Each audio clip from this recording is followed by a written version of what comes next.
Perez. Wilco makes a run ahead of him. Bergkamp suddenly changed pace through the centre. It's Bergkamp! That's magnificent!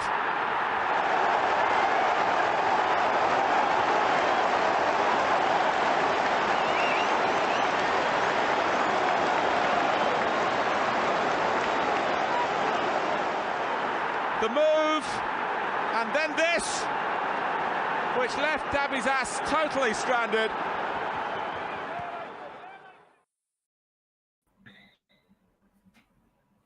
Hello and welcome to Bergkamp Wonderland. We are an Arsenal podcast, and we are the podcast that never has, nor never will, ever endorse the use of onions. My name is Kris. I am your host, and tonight I am joined by arguably the best two looking members of ABW. I say arguably because Danny's sort of, that kind of mid-table sort of spot where it's like, you're kind of teetering on Europe, but you equally might go down. He's kind of like the Villa of this podcast.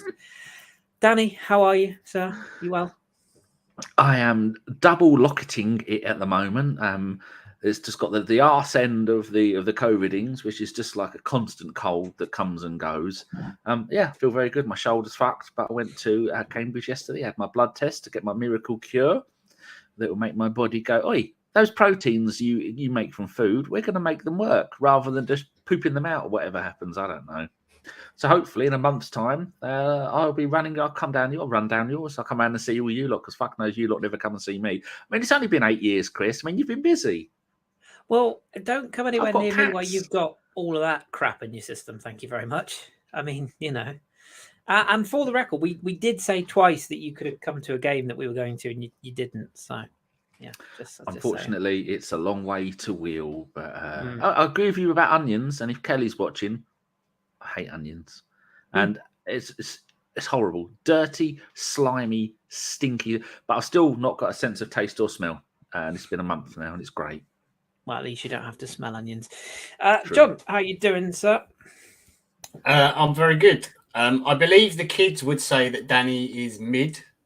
Apparently, I learned that means bad. I didn't understand, but not bad how me and you and Danny would say it because bad was cool. So they changed it all again. Yeah, it's very confusing. But apparently, if something's a bit mid, it's not very good. I still, at the grand old age of 39. Closer to 40. I still don't understand what ratio means in the context of the way. Yeah. What does that mean? No. Do you know? I don't. To me, it was like a mathematical. Heard of it when someone gets ratioed on Twitter. Yeah, but what does that? What does that mean? I don't know. I think we have to ask like Josh or Ellis. Like one Josh of the to probably guys. start. Oh no, Josh wouldn't know. He's far too intelligent. He wouldn't get down. He wouldn't go with the unwashed. And Ellis, I don't think he can read. Can he? I don't think. Is Josh at the game tonight? Because Brighton are at home and he's not here. Oh, and he didn't have a note from his mum, so he hasn't got an official excuse. He might be up front for Brighton. They're struggling for goals at the moment. But if anybody does know what to be ratioed means, and if you're in the chat, then feel free to enlighten us, dear listener. Anyway, while you do that, we'll probably talk a bit of Arsenal. Now, a little disclaimer at the start of this podcast. It's not been a stellar week in terms of the results have been fine. Don't panic if you've been, living under a rock. Everything's fine. It's all good. We're all happy. 2 wins out of 2, no problem. However, the content has been quite mixed. So as we launch into this podcast, I will start by saying great win in Denmark. Was Denmark, wasn't it? Christ. Norway. They're all the same thing. Same thing. But hello to us. I was going to say you've just insulted 2 nations at once there. But everyone does think that England, Republic of Ireland, Northern Ireland, Scotland, and Wales are all basically the same thing, and we're not. Yeah, we're all we're all the same. But anyway, we won in Norway. It was lovely. Bukayo Saka scored with his face. We move on. All right, that's literally all we're going to say because genuinely, I can't think of anything else to say about that game. It was on a plastic pitch, and that was it. So great. So we're probably going to talk more about the Leeds game and just sort of go through a few bits and bobs about that. So, John, I'll start with you. How hard did you laugh when Patrick Bamford put that penalty wide, and just how big is he Because I can't stand that bloke. I want to start with the negatives and move into the positives. I'll be nice in case there is anyone from a Leeds fan watching. I actually thought Bamford was really good for them because he honestly provided a threat. I know they were good. Don't get me wrong, they were good throughout the whole game. But yeah, when he stood up to take the penalty, I was like, I'm kind of glad it's him because although he was playing very well from when he came on, he did have a real impact on the game. I was like, this bloke has not scored for ages. He's like coming back from injury, out of form.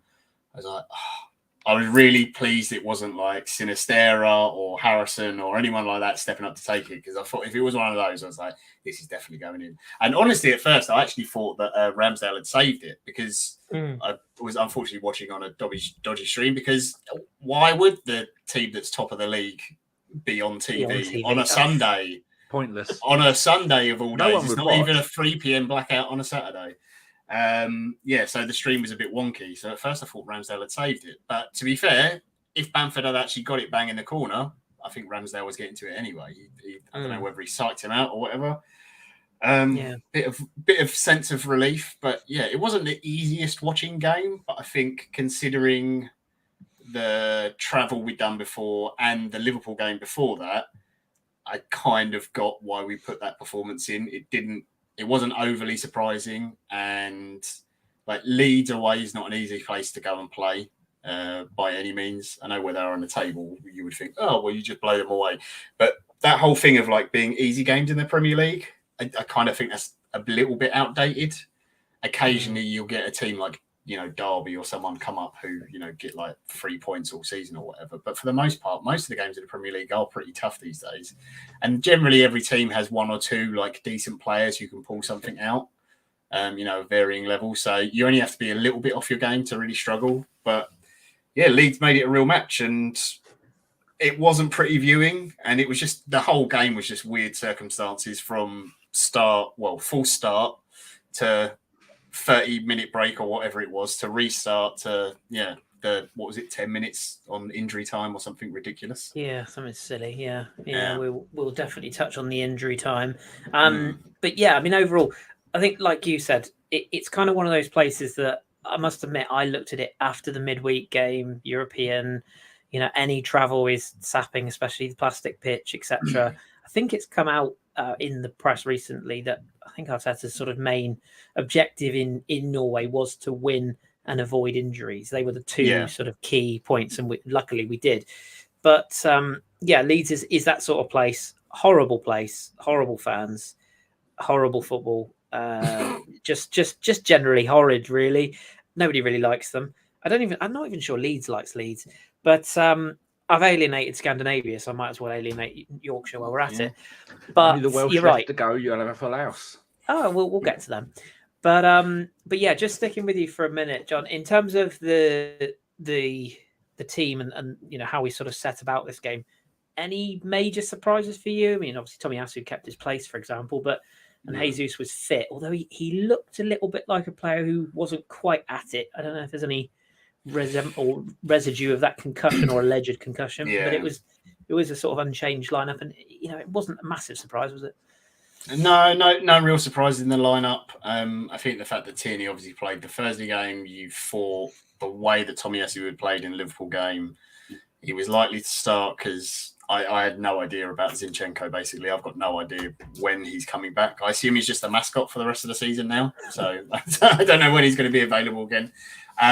Jesus, was a little bit surprised. I thought Nketiah might have started, but the rest of the team was as expected. When they said Jesus was starting, I was like, well, I know he didn't train after the Liverpool game straight away, and I guess that was just a precaution and whatever. They'd done all the concussion checks and everything.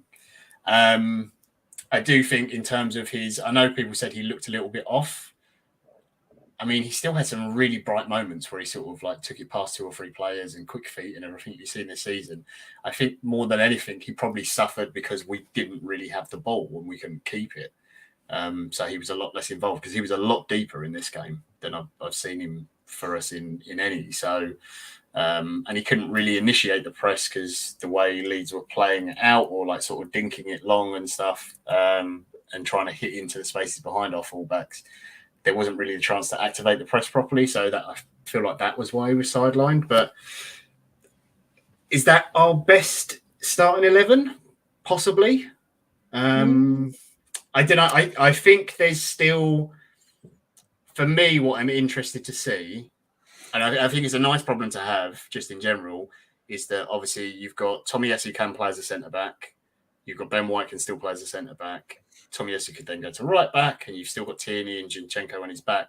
But I would be interested to see what Saliba and Tomiyasu as a pairing would be like together. And that's not to downplay Gabriel Magalhaes. I think he's been really good this season. And I know some people have had some problems with him. But in this game as well, he was like ridiculous amount of blocks and everything else. But I think still there's more combinations in our back four that we haven't seen that would be interesting to see. And depending on opponents, I do get the feeling from what Arteta's done so far that we might see a few more changes depending on what the sort of forward line of the opposition is. And he thinks, a certain player is a good fit against the way that Tomiyasu sort of dominated Salah in the Liverpool game and got him subbed off. There might be a game where Tierney is the perfect pick for left back, or Ben White, actually, we need to move you into centre half, and Tomiyasu at right back. So, yeah, there's a few more changes, but it does kind of feel like this is the settled 11 now that you're going to see probably most weeks in the Premier League if everyone's sort of fit and ready to go. Yeah, I got to feel it when you look at the fact that Tierney can play centre half as well. Of course, as he's done for Scotland. There's a lot of wiggle room there, and of course we've got Cedric. Kind of forgotten man, but to be fair, if we're playing Europa, under 15s. But I was surprised he didn't play Norway. I thought he would have played that game. I'm not gonna lie. Maybe they were too scared because of the pitch. That's true. Yeah. Repeating his injury. Said it on every show. Bodo were 14 games unbeaten at home in Europe. The record is 15 from Barcelona. I mean, most of that is the Champions League, and most of theirs was the Europa League. Sorry. What was that club again? Bodo. What? No. That Spanish club, were they? Barcelona. I thought they were. Sorry, I thought they were finished. I apologise. Carry on. Not long to go now. They're just going to wait to. They're going to sell their kidneys to get that pensioner back from PSG next season. And then they will be completely done. Yeah, Continue. But that was a really hard game because, like you were saying about the pitch for Bodo, that is. I was trying to explain it. My mum was here watching it, and I was explaining to her what a plastic pitch was. She didn't get it. She didn't care. She didn't understand. But it's you can't take that. I mean, the two hardest games for us, or three. We've had three tough games. It's going to be Bodo away, PSV home and away. AstroTurf. No That's monks what I at always home. think of. I mean, that's two. What? No, it's just AstroTurf is just what I always think, and then in reality, it's the furthest thing from AstroTurf. It's actually like synthetic grass, isn't it? The stuff me and John played on as teenagers. You put in a sliding tackle and you'd lose half your leg because you just tear your skin off. Like there was proper sand. I distinctly remember when we started a Sunday League team up again when we were all sort of in our late 20s, early 30s, me and a group of my friends, and we hadn't played football for a few years. So we did about 2 months training on AstroTurf, and then we had to go and play on a grass pitch, and none of us could kick a football. And we were like, that rings a bell. What's grass? This is bizarre. The ball rolls differently. I don't understand it. So it's kind of the reverse of the Arsenal Bodo game. One of the worst things to ever do, which we tried to do with the Pirates back in the day, 5-6 years ago now, I think it's our first or second season, and we hired out of school, and because we paid for it, we wanted to get our money's worth, and they had an AstroTurf pitch, and it wasn't actually sand based. It was a fairly good synthetic grass, but we tried to train on it when it was frozen. That wasn't. That wasn't wise. Yeah. No, that really wasn't wise. No. Many an ACL was done that night. But anyway, it's got partly artificial turf, hasn't it? Yeah, but it's around the trace of the pitch, isn't it? Like Leicester got that. I thought it was in the middle of the whole of the pitch. No, I thought it was like 25% fake. No, I think there are elements in the grass, like the stuff they use to keep it fresh, but it's not actual sort of. Yeah, it's not actual. Some sort of wizardry. Yeah, some sort of wizardry. Danny, speaking of wizardry, let's talk about a couple of players on the day. We have to start with the match winner of both games, actually, our star boy, who looked rather dapper in his tux for the Ballon d'Or last night, won by a Frenchman. Just throw that in there. But yeah, really good goal, particularly, obviously, the one in Europe was slightly fortuitous, but the one against Leeds, don't think anyone really expected him to shoot. Bit of fortune in how the ball ended up, mainly because Rodri is dog shit. Or Rodrigo, I should say. But really good finish from a tight angle. And a few people have made this comparison, and I'm going to throw it out there as well, because I was at this game, Wembley, 1997, Gabriel Batistuta for Fiorentina. One of the Serie A's finest, John, cutting in from the right-hand side and just smashing it over Seaman at about 470 miles an hour. That's what this goal reminded me of, just the acute angle. It's the sort of goal that Ibrahimovic scored quite a few of in his day as well. It's just that raw power, and with his wrong foot. But he's kicking into gear at just the right time, isn't he? In terms of his start to the season I don't think he was ever bad, but he's finding the goals now. And for me, he's making himself undroppable for not just Arsenal, but for England as well. Not that I care. But cracking goal and quality performance from him again. Yeah, we're the people who don't understand football, these morons who only play FIFA and have no idea about football. At the beginning of the season, they're going, drop Saka. He's rubbish. He's done. He's 21 years old. He's not scoring. He's not really getting assists. He's doing nothing. Not understanding that football is a game of evolution as a player, as tactics. And some days you'll be down the left with Martinelli. Some days it'll be down the right with Saka. Just happened the start of the season was mostly down the left-hand side. But then you got to think about the opposition. If people are putting two men on Saka, it gives everybody else more room. So, of course, Martinelli is going to be mainly attacking down our left-hand side of Martinelli. And then it may be when you're coming up against whoever is the fullback, then you're going to go, well, they've got a world-class international left back who's going to be covering Saka. So then there's no point of us attacking down there the whole time. And you can combine all those things together. And it's just a matter of time until Saka would start doing the magic. And Martinelli's gone a little bit quiet. Still fantastic. And any Premier League team would love to have either one of those two. If you take out Liverpool, and even Liverpool, you take out Man City, every single Premier League side would kill to have either Martinelli or Saka in their side. And they would build a club around how good they are. And we've got both of them, and they're both barely out of nappies. I mean, I've never seen someone look so small in a suit since that time you were up before the beat, Kris. In one of your purple 1960s curtain material suits that you've no doubt got. I like the term ensembles. Ensemble, yes. I heard that you were the man, that bloke who does changing rooms, double barrel. Bowen. That's it. That's your hero. That's who you say a few Hail Marys to him every night before bed, hoping that you have a good fashion day the next day. You should see the new jacket I've got. It's a belter. It's French. It's the France national women's Euros jacket, and it's wonderful. I put a picture on my Instagram. Actually, I'm wearing it today. It's very, very fetching. It's blue and white. It is. Yes, I did see it. Terrible. Thank you. So if my miracle cure works, I will be getting outrageous suits like you and Conor McGregor wear. I think they are wonderful. Splendid business. John, let's talk about another member of the side. You've touched on him already, and I think it's only fair we give him his dues. I saw a lot of some respectful sort of constructive criticism, and then some morons. But I mean, it's Twitter. What are you going to do? But I referred to Gabriel and Magalhaes, and I think I said even last week, and I'll echo the same thing again. For me, he's a very good and very sort of aggressive front foot defender, and he complements Saliba really, really well. And those two so far this season have been brilliant. And I don't understand this obsession that some Arsenal fans have of, well, if it works, we must blow it up and do something different, because it does work. The downside to Gabriel's game is I think he is still 24. Let's remember, I think he's 24. But you sort of mentioned there some of the stats. I don't have them to hand because I'm not a nerd, but his blocks, his interceptions, his passing out from the back. I think he made 4 tackles. I think it was 3 or 4 blocks. He is a presence, isn't he? And I'm not going to sit here and say he's perfect. He's still got plenty to do, but he was brilliant on the day. And I feel like he's slowly becoming a bit of a leader in that defensive line.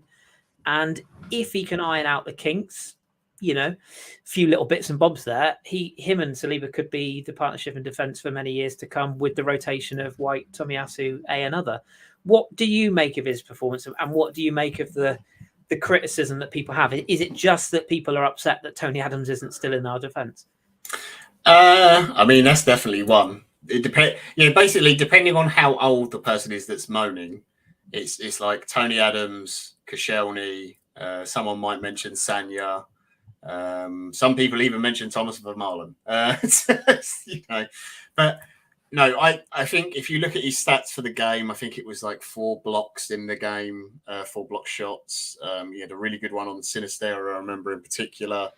Interceptions, I think he won all his duels. I think he won like 80% of his headers. Passing stats were, ridiculously high again.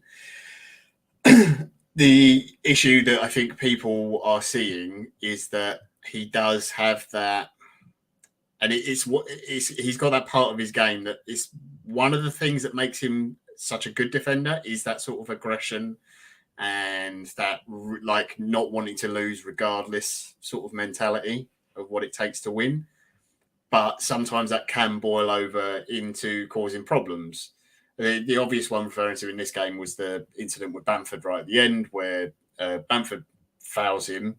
But in initial, like in normal time, when I saw it, I thought Bamford's run into him. I didn't actually think it was a foul, but it's just like running at full speed. And then to me, it looked like, I was like, is Gabriel kicked out or has he just put his feet up to try and protect himself? I'm not really sure, but Bamford's gone down, so I've got no idea. And then obviously, they give a penalty and the red card, and then it all goes to VAR and all gets overturned. Like you said, he is 24, which for a midfielder we wouldn't say is particularly young, but for a centre back, it's different in terms of experience and stuff.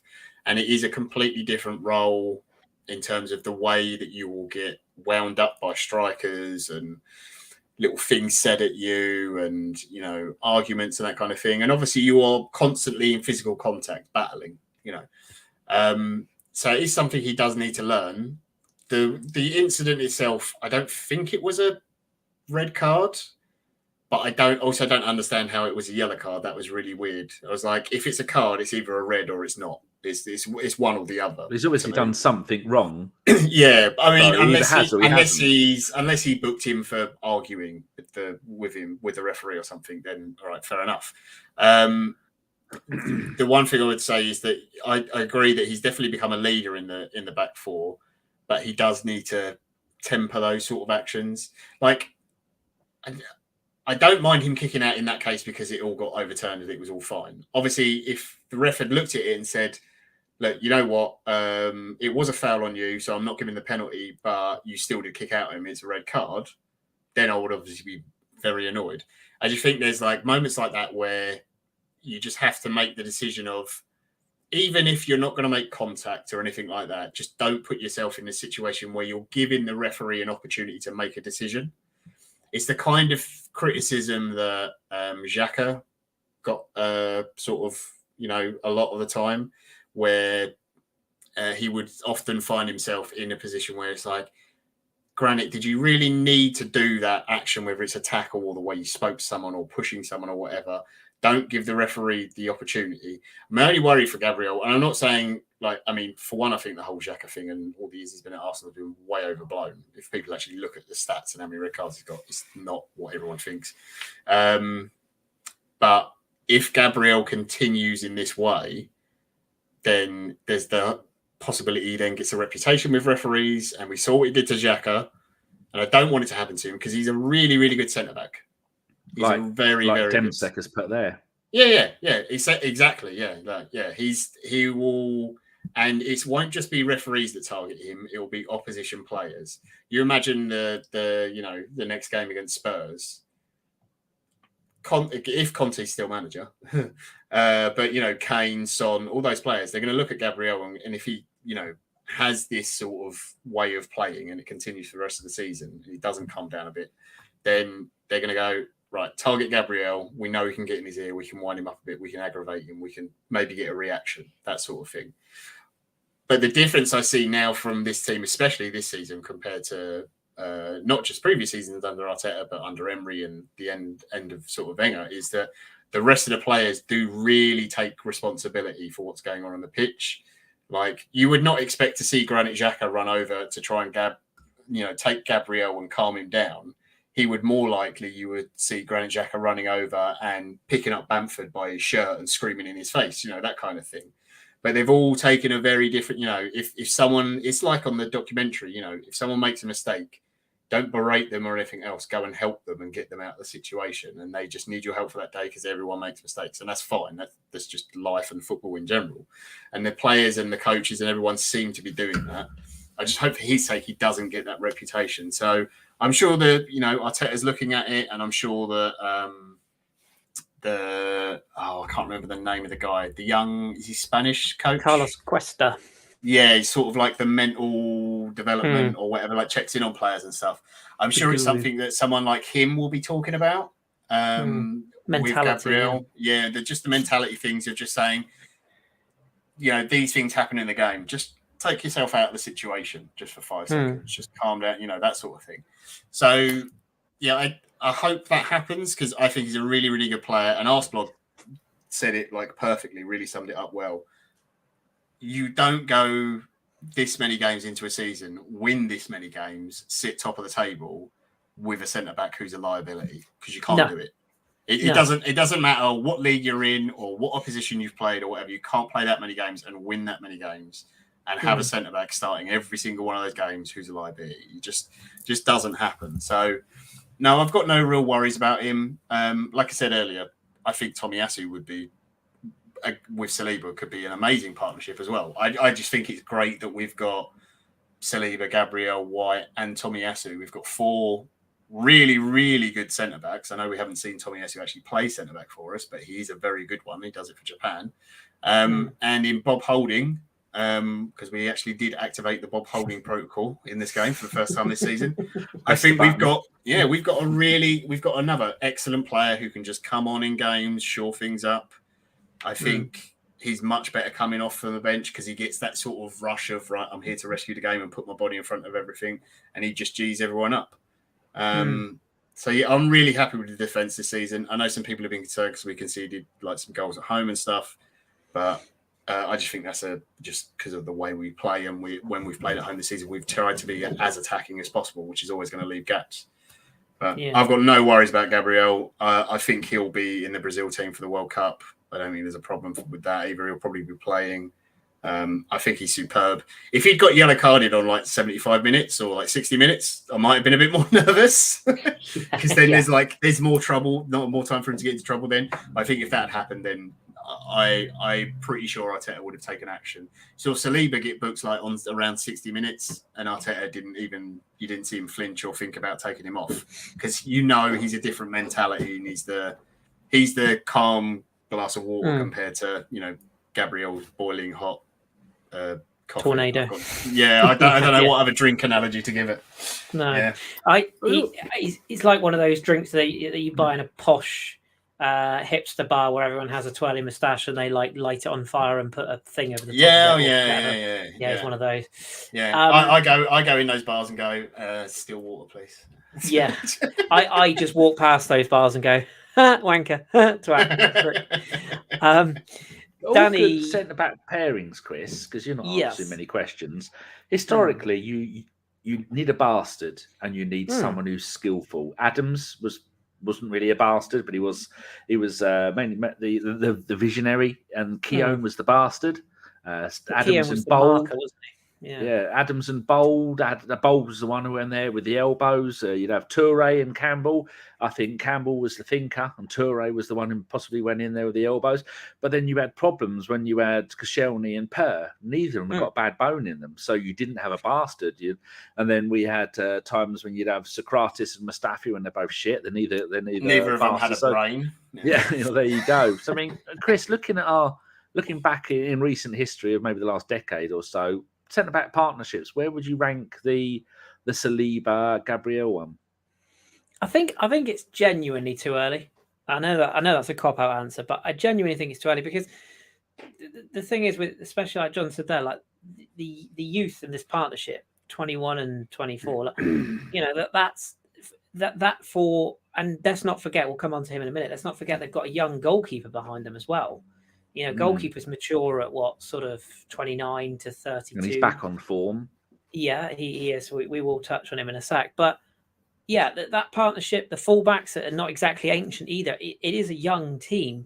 That partnership in front of them, Xhaka and Partey is proving really important. And on a day where Partey wasn't at his best against Leeds by any stretch, and Xhaka probably didn't reach the high standards he has recently, but they still positionally were in exactly the right places. Although they weren't brilliant going forward, they protect that defence. And I think it's sometimes you don't need to be the best footballers, but you need to have a partnership.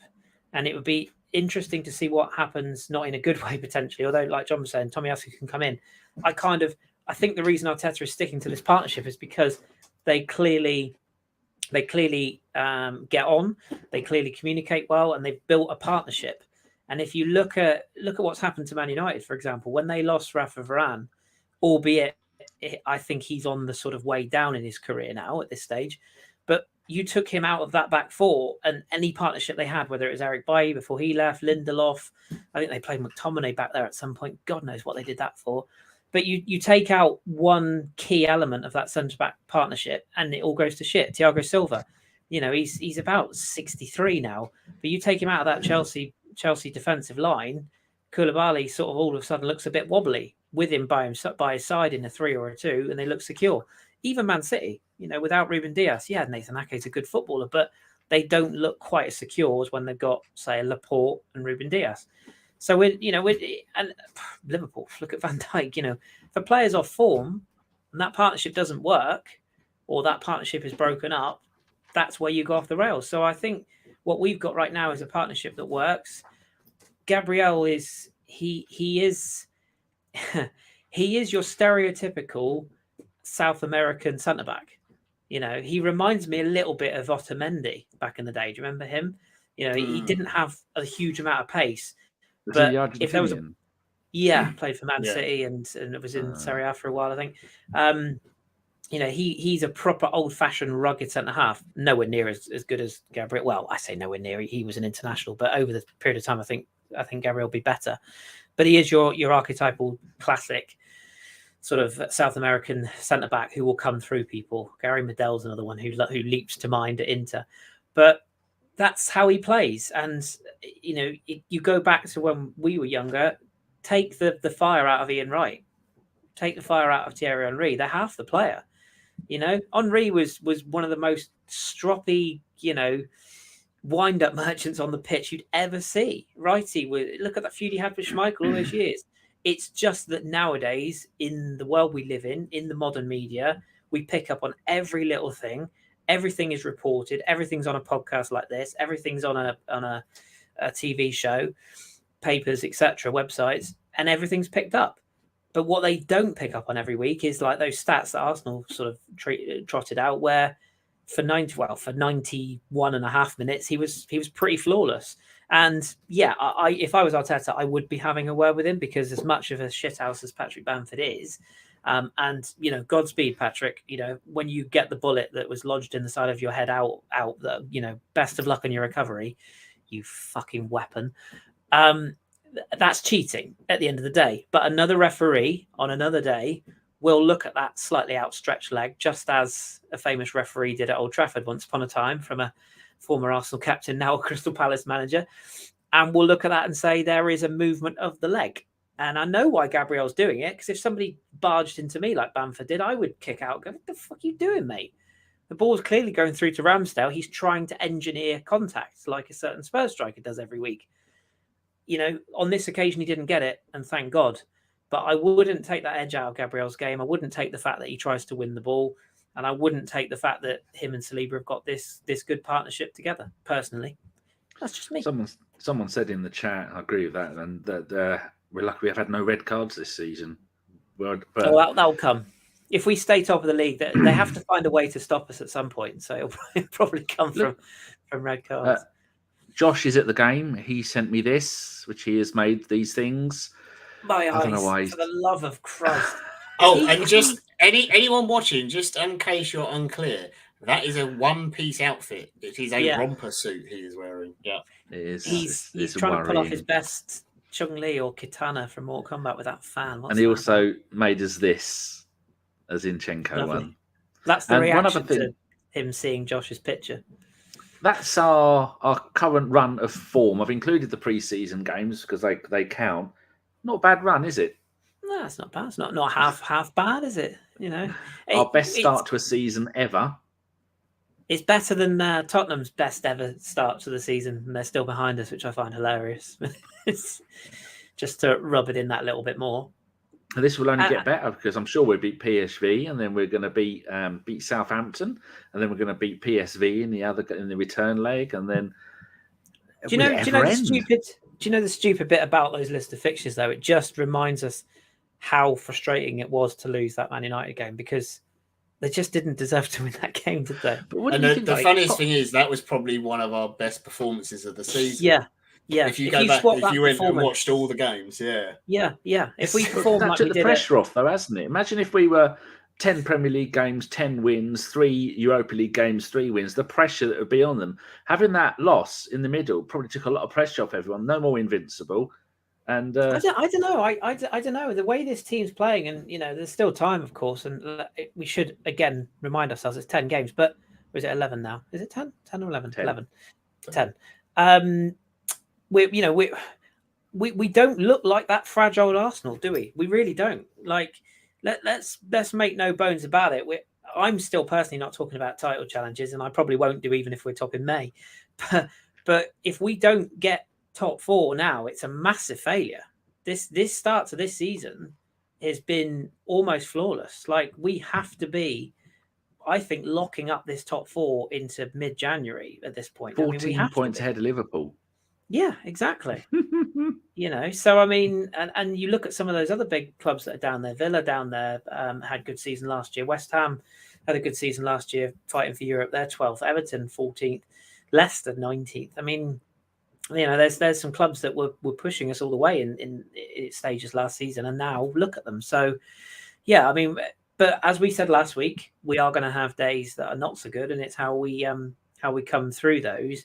I did want to you mentioned another player there, Danny. I wanted to ask you about because you are indeed old enough off of vintage to remember how good David Seaman was when he came in at Arsenal. Now, for my memory, I think when he signed for Arsenal, I don't think he was that old, was he? He was at QPR, and I want to say he was about 26. Maybe you can fact check that 26.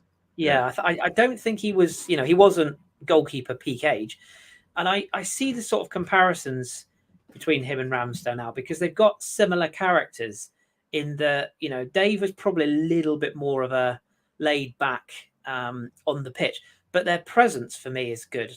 The shithousery that Ramsdale put in the ear of Bamford before his penalty, I thought was key. And he just strikes me as a guy who, no matter how many mistakes he might, what a guess that was. he strikes me as a goalkeeper who just inspires his defence, and that's what Seaman gave you, as well as some outrageously good saves over the years. But what do you make of Ramsdale? And is that, I'm not directly comparing him to Seaman, but I feel like he's got the potential to get to that kind of level if he carries on the same route he's on now. I do like one little thing that doesn't really affect his game is his interaction with the crowd. Seaman used to do that, and that's always a nice thing. He's loud, he's northern, he seems like a funny bloke who likes a good time, which is all things. I'd love it if he grew a mustache and a ponytail and dyed it black. That would complete the illusion of it all. But they are very, very similar, very confident players. The only difference is, very rarely did Seaman come running out a goal with the ball, but then again, back in those days, goalkeepers didn't do that unless your name was Rennie Higuita, or the one who played for Santos, the goalkeeper, who is, I think he's manager there now, and he's scored 100 goals in his career with penalties and free kicks. I think it was Santos. Oh, the Chilean. No, he's Brazilian. Oh, there's been a few down there that have done that goal scoring thing, but the way he dominates the area and the way that he's always shouting at the defenders, and you want a vocal goalkeeper behind you, and that's why David Seaman is the best goalkeeper Arsenal have ever had. Historically, you would probably say that Bob Wilson was maybe second, or Lehmann is maybe second. Then after that, you've got a huge drop until you get without Ramsdale before when you get to the fourth place. So those three are probably the best ones. Lukic was really good in his time, but he never played for England. Ian was got relegated with Leeds and then signed for Arsenal, and then spent ages back with Leeds again after he left Arsenal. But it's just there is so many similarities between the two of them that the confidence it must give you as a defender, knowing he's going to be there, and his acrobatic saves. We all remember the one Seaman saved against Sheffield United, the impossible save, and his endless number of great games for England, which Ramsdale will eventually become England #1. Certainly, Pickford has been in a little bit of form recently, which is, I suppose, for England that's good, but none of us really care about England. But there are a lot of similarities between the two of them, and plus they're a fan's favourite. When was the last time we had a goalkeeper who people are going to go, oh, he's one of my favourite players? Very rarely is a goalkeeper anyone's favourite players. I mean, it's always worrying anybody who buys a goalkeeper's top rather than a normal kit who goes around wearing those. Those people need to be on the list. Yes, this is really when you tell me you've got one of you's got all of the goalkeeper tops hidden under your bed or something. I can honestly say I've only ever I'm just trying to think. Have I had a Jens Lehmann top. I never went that. I did have do you remember the Seaman era JVC with the stripes down the shoulder, and it had like the pads stitched into proper 1992 era. I think that's when it was. I had that, and it was always too small for me. But I don't think I've ever bought another keeper top. Oh no, tell a lie. I had one of my claims to fame. That's not really the right terminology here, but one of my sort of fun things. I sold it on eBay, which I'm still to this day regret. Portsmouth away, and Manuel Almunia gave me, threw his keeper top into the crowd, and I got that. It was the 02 era, the yellow kit, and I had Manuel Almunia's goalkeeping jersey, and I eBayed it, which is shameful. How much did you get? Apologise. About 280 quid, and this is Invincible's era, so this is going back a number of years. That's probably about 18 grand now, but yeah, sad times. But yeah, I had a Lehmann one, but it was partly one because I did love Jens because he was fucking nuts, but also because I mean, gentlemen in the chat and anyone listening, don't do this. This is highly inappropriate. But when I was younger, I might have gone to bars and done the Lehmann thing, but pretended the lady I was speaking to was the referee and sort of opened my shorts to point and say, look what this person has done to me, because my mates thought it was very funny. But yeah, you shouldn't do that. It's not appropriate. It was a different era. You were allowed to do things like that then. You get taken away if you do that these days. I'm going to get Me Too'd now. Yeah. John Welsh cancelled live on air. But yeah, and I think like Noza said in the chat there is an element I think of Jens about Ramsdale and just in his personality, and he's just a very confident guy, isn't he? And I like the fact that he is developing, and he did have a bit of a rough spell at the back end of last season, but he's come back stronger for it and doing well. So good luck to him. Great save with his nuts in the game as well. Oh yeah, that was the quote afterwards. What was your favourite save? Probably the one with my nuts. Love that. Yeah. Paul Neal's just put in the chat, by the way. He said Kris has a Hugo Lloris French top. Paul, Hugo Lloris has a Kris top. That's how it works. It is indeed. Actually, shamefully, you would despair if you could see the selection of shirts I have up here. I'm selling all of my shirts. Sean's mum George brought me over the yellow 02 one. It's worth about 250 quid. She never wore it. No, it is a large. Oh, okay. Well done you. I don't think that's going to see the light of day.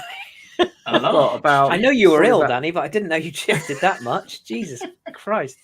Just for the listeners on the live stream. You lost me then. I had no idea what you were saying. That's and I can confirm that the 17 there has Guendouzi on it, just to make everyone sick. And the shirt next to it, that was the shirt France won the World Cup in. You're welcome. Anyway, let's go back to Arsenal before everyone gets very upset and I get labelled a fraud again.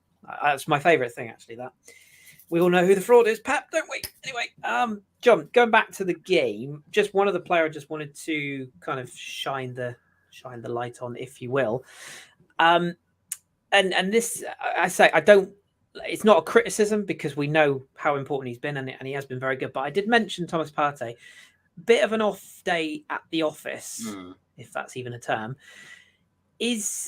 I kind of touched on that partnership with him and Xhaka. Do you feel that we can manage that situation beyond January? And I asked that question in the light that Douglas Luiz has signed a new contract with Villa. Yeah. Christ knows why, unless he knows Gerrard's gone. Maybe that's why. But he's obviously staying. The links to Tielemans keep sort of cropping up, but he's not really a Thomas Partey-like player. And there's this lad in Brazil, what's his name? Danilo? I think it's Danilo, who we're sort of linked with. But he doesn't strike me as a guy who would be immediately sort of Premier League ready, quote unquote. Yeah. Would you be comfortable knowing that Partey is a little bit brittle, and also that he is going to have those periods of form that he played his way out of last season by his own admission, and that game against Leeds, it just sort of struck me a little bit that I just kind of winced a bit and thought probably our worst performance of the season, it was noticeable that a lot of the areas Leeds got at us started in the area of the pitch where they were picking up the ball by pressing him into errors and then releasing players down the wing. Is that a concern to you that we may not address that with the January signing now? I mean, I think, like, there's no denying, obviously, I don't think anyone was particularly good on the day, probably barring the defence in Ramsdale, really. So Partey, it does concern me slightly. I mean, I'm more worried about whether he picks up an injury, obviously. Obviously, if he goes out, then you would bring in most likely Lokonga, and Xhaka would maybe not get us forward quite as much, and you would see the fullbacks maybe stick a little bit more traditional. And when he's been out of the team, they seem to have coped with it quite well. A different level of opposition, obviously, and different players. The one thing I would say in his defence is that because he wasn't the only one playing particularly well, every time he got the ball, his options were pretty limited. And the thing I like about him is that he's quite reluctant to go back to the centre-backs or a full-back unless he really has to. He generally wants to turn and play it forwards. And a lot of the time in this game, he turned to play it forwards and there was just not a pass on, or the movement hadn't been made, or, as much as I don't particularly like Leeds, and many other people don't, they played very, very well in this game. They were, let's be fair, really unlucky to not at least get a point, if not win the game. Let's be perfectly honest. And yeah, they just outplayed us, and they obviously took advantage of us being very tired. That was clear, and a lot of travel. And we had the Liverpool game the week before, which had clearly taken a lot out of us. So it is a little bit of a concern. I kind of got the impression that we would probably be signing someone in January anyway. Especially with the World Cup and everything else. It's just a bizarre season. And I think because of what happened with El Neni, they obviously tried to get Luiz in. They couldn't do it before the end of the summer. I understand Villa not selling made perfect sense, and Arsenal not wanting to budge on the price because his contract comes to an end. All perfectly fine. And if you can't get a player, there's no point, just signing anyone. I think those days are well behind us, and that's a good thing. So I do expect someone to come in. It will be interesting to see what type of midfielder, centre midfielder we get, though. I know lots of people said we should have just gone on board Tielemans when the Douglas Luiz deal didn't happen. But Tielemans, for me, is someone who would come in if Xhaka wasn't available, not if Partey wasn't available. Especially in this new role. It's a very different role. So I don't know who the targets are. I don't know anything about this Danilo guy. I don't watch South American football except for like the Copa Libertadores when it's like the latter stages, and then I'm basically just watching a couple of teams play football who I know very little about, and I'm just going, oh, this is an enjoyable game of football to watch, and I don't really know the players. Occasionally, you might remember a name, But by all accounts, he's quite good, and he's highly touted to come to Europe. So it wouldn't surprise me with the way Edu sort of, he's very connected, obviously, to that market. Whether he'd be someone who could come in straight away, I don't know. So, and I don't know who else they are looking at. Arsenal have been really good, let's be honest, in keeping most of their moves quiet, except for the ones that have been noisy have basically been done deals, and it's just been a case of when it's going to be announced, like Jesus and Zinchenko. Everyone knew it was going to happen. It was just a case of when. No one knew about Fabio Vieira. That was, out of nowhere, those sort of things. So, it wouldn't surprise me if we heard absolutely nothing, and then all of a sudden it hit January and it was the first or second week, and it's, Arsenal are paying, 30, anywhere from 10 to 40 million for blah, blah, blah centre midfielder. Because you don't know what condition Partey's going to come back in either, do you? Well, that's the other thing. Yeah, obviously got a World Cup, and it won't, for me, it won't just be central midfield. And something that I think was highlighted on another podcast I was listening to yesterday. There's an awful lot of injuries all of a sudden cropping up.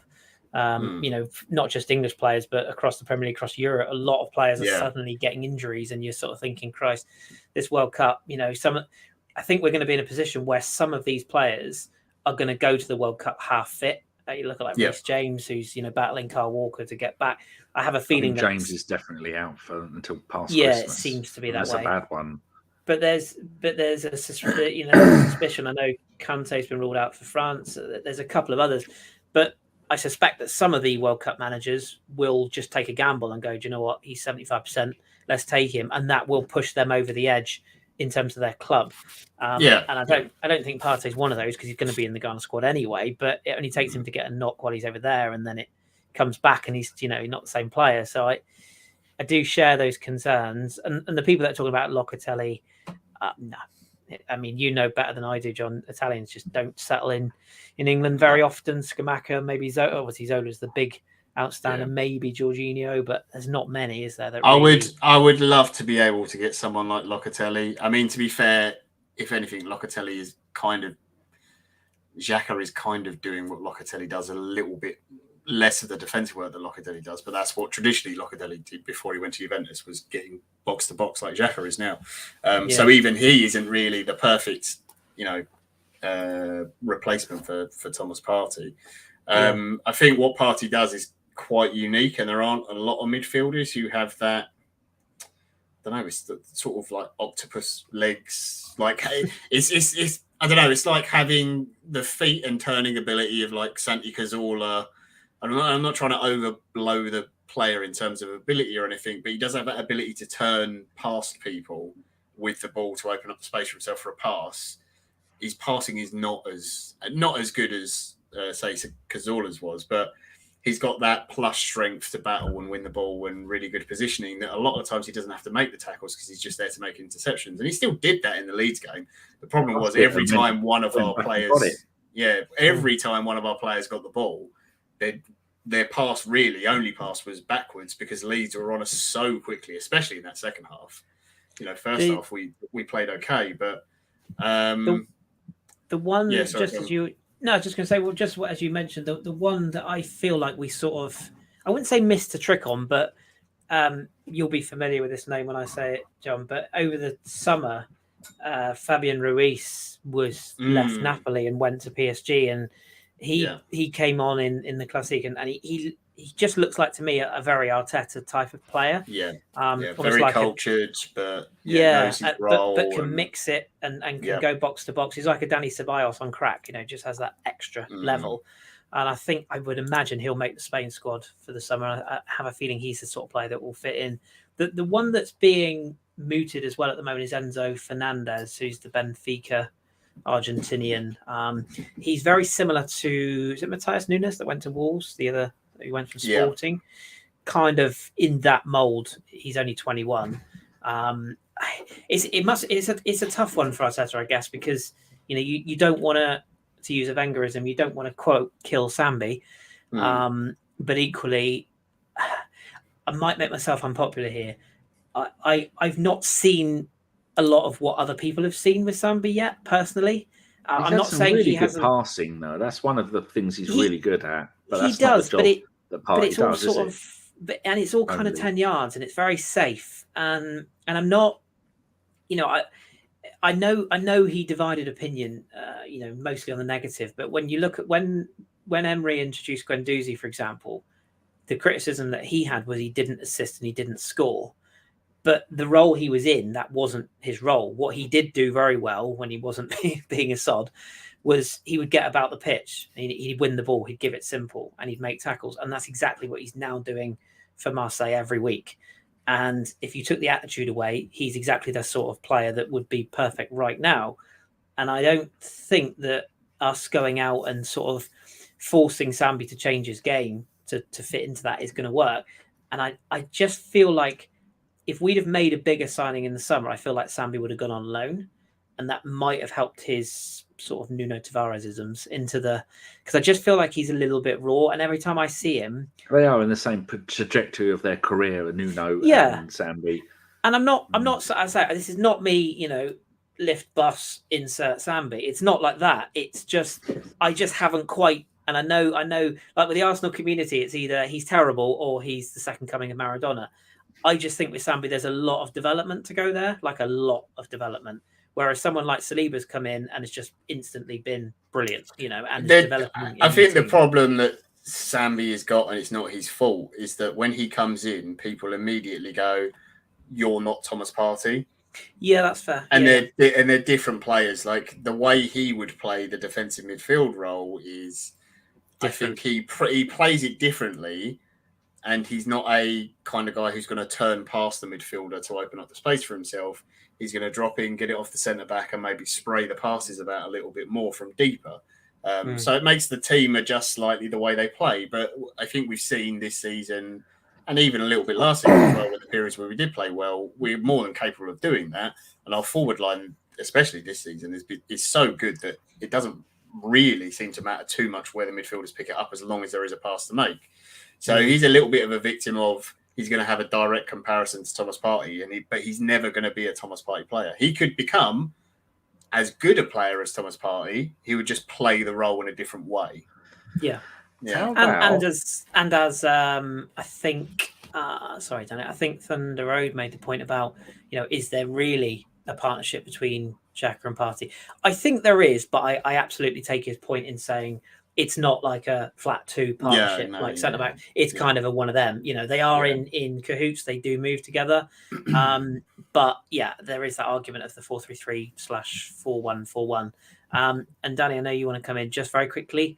I'm going to take the bait because I can't resist. And 2-3-5-100. He's good enough for the world champions, my friend. So he's good enough for Arsenal. Danny, carry on. Yeah. How about the? I'm just going to go and get some stats. The Ukrainian wonder kid, who in his 52 games and 8 goals for the Ukraine, plays it all as a defensive midfielder. I'm just looking at his stats here. Central midfielder. Not the same one. Sorry, yeah. Sorry, I thought you were talking about the young wonder kid. The winger.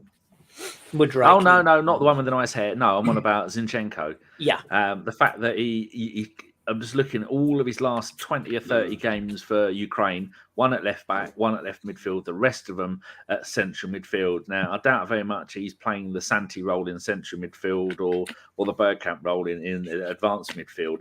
Could we see him come in and take over that defensive midfield slot? Because at the moment, it looks like Tierney is third choice left back behind Zinchenko first, and then Tommy second, and then Tierney third. So I think we've got enough players to try Zinchenko at what he does for the national team. Would you like to see that? Anyone?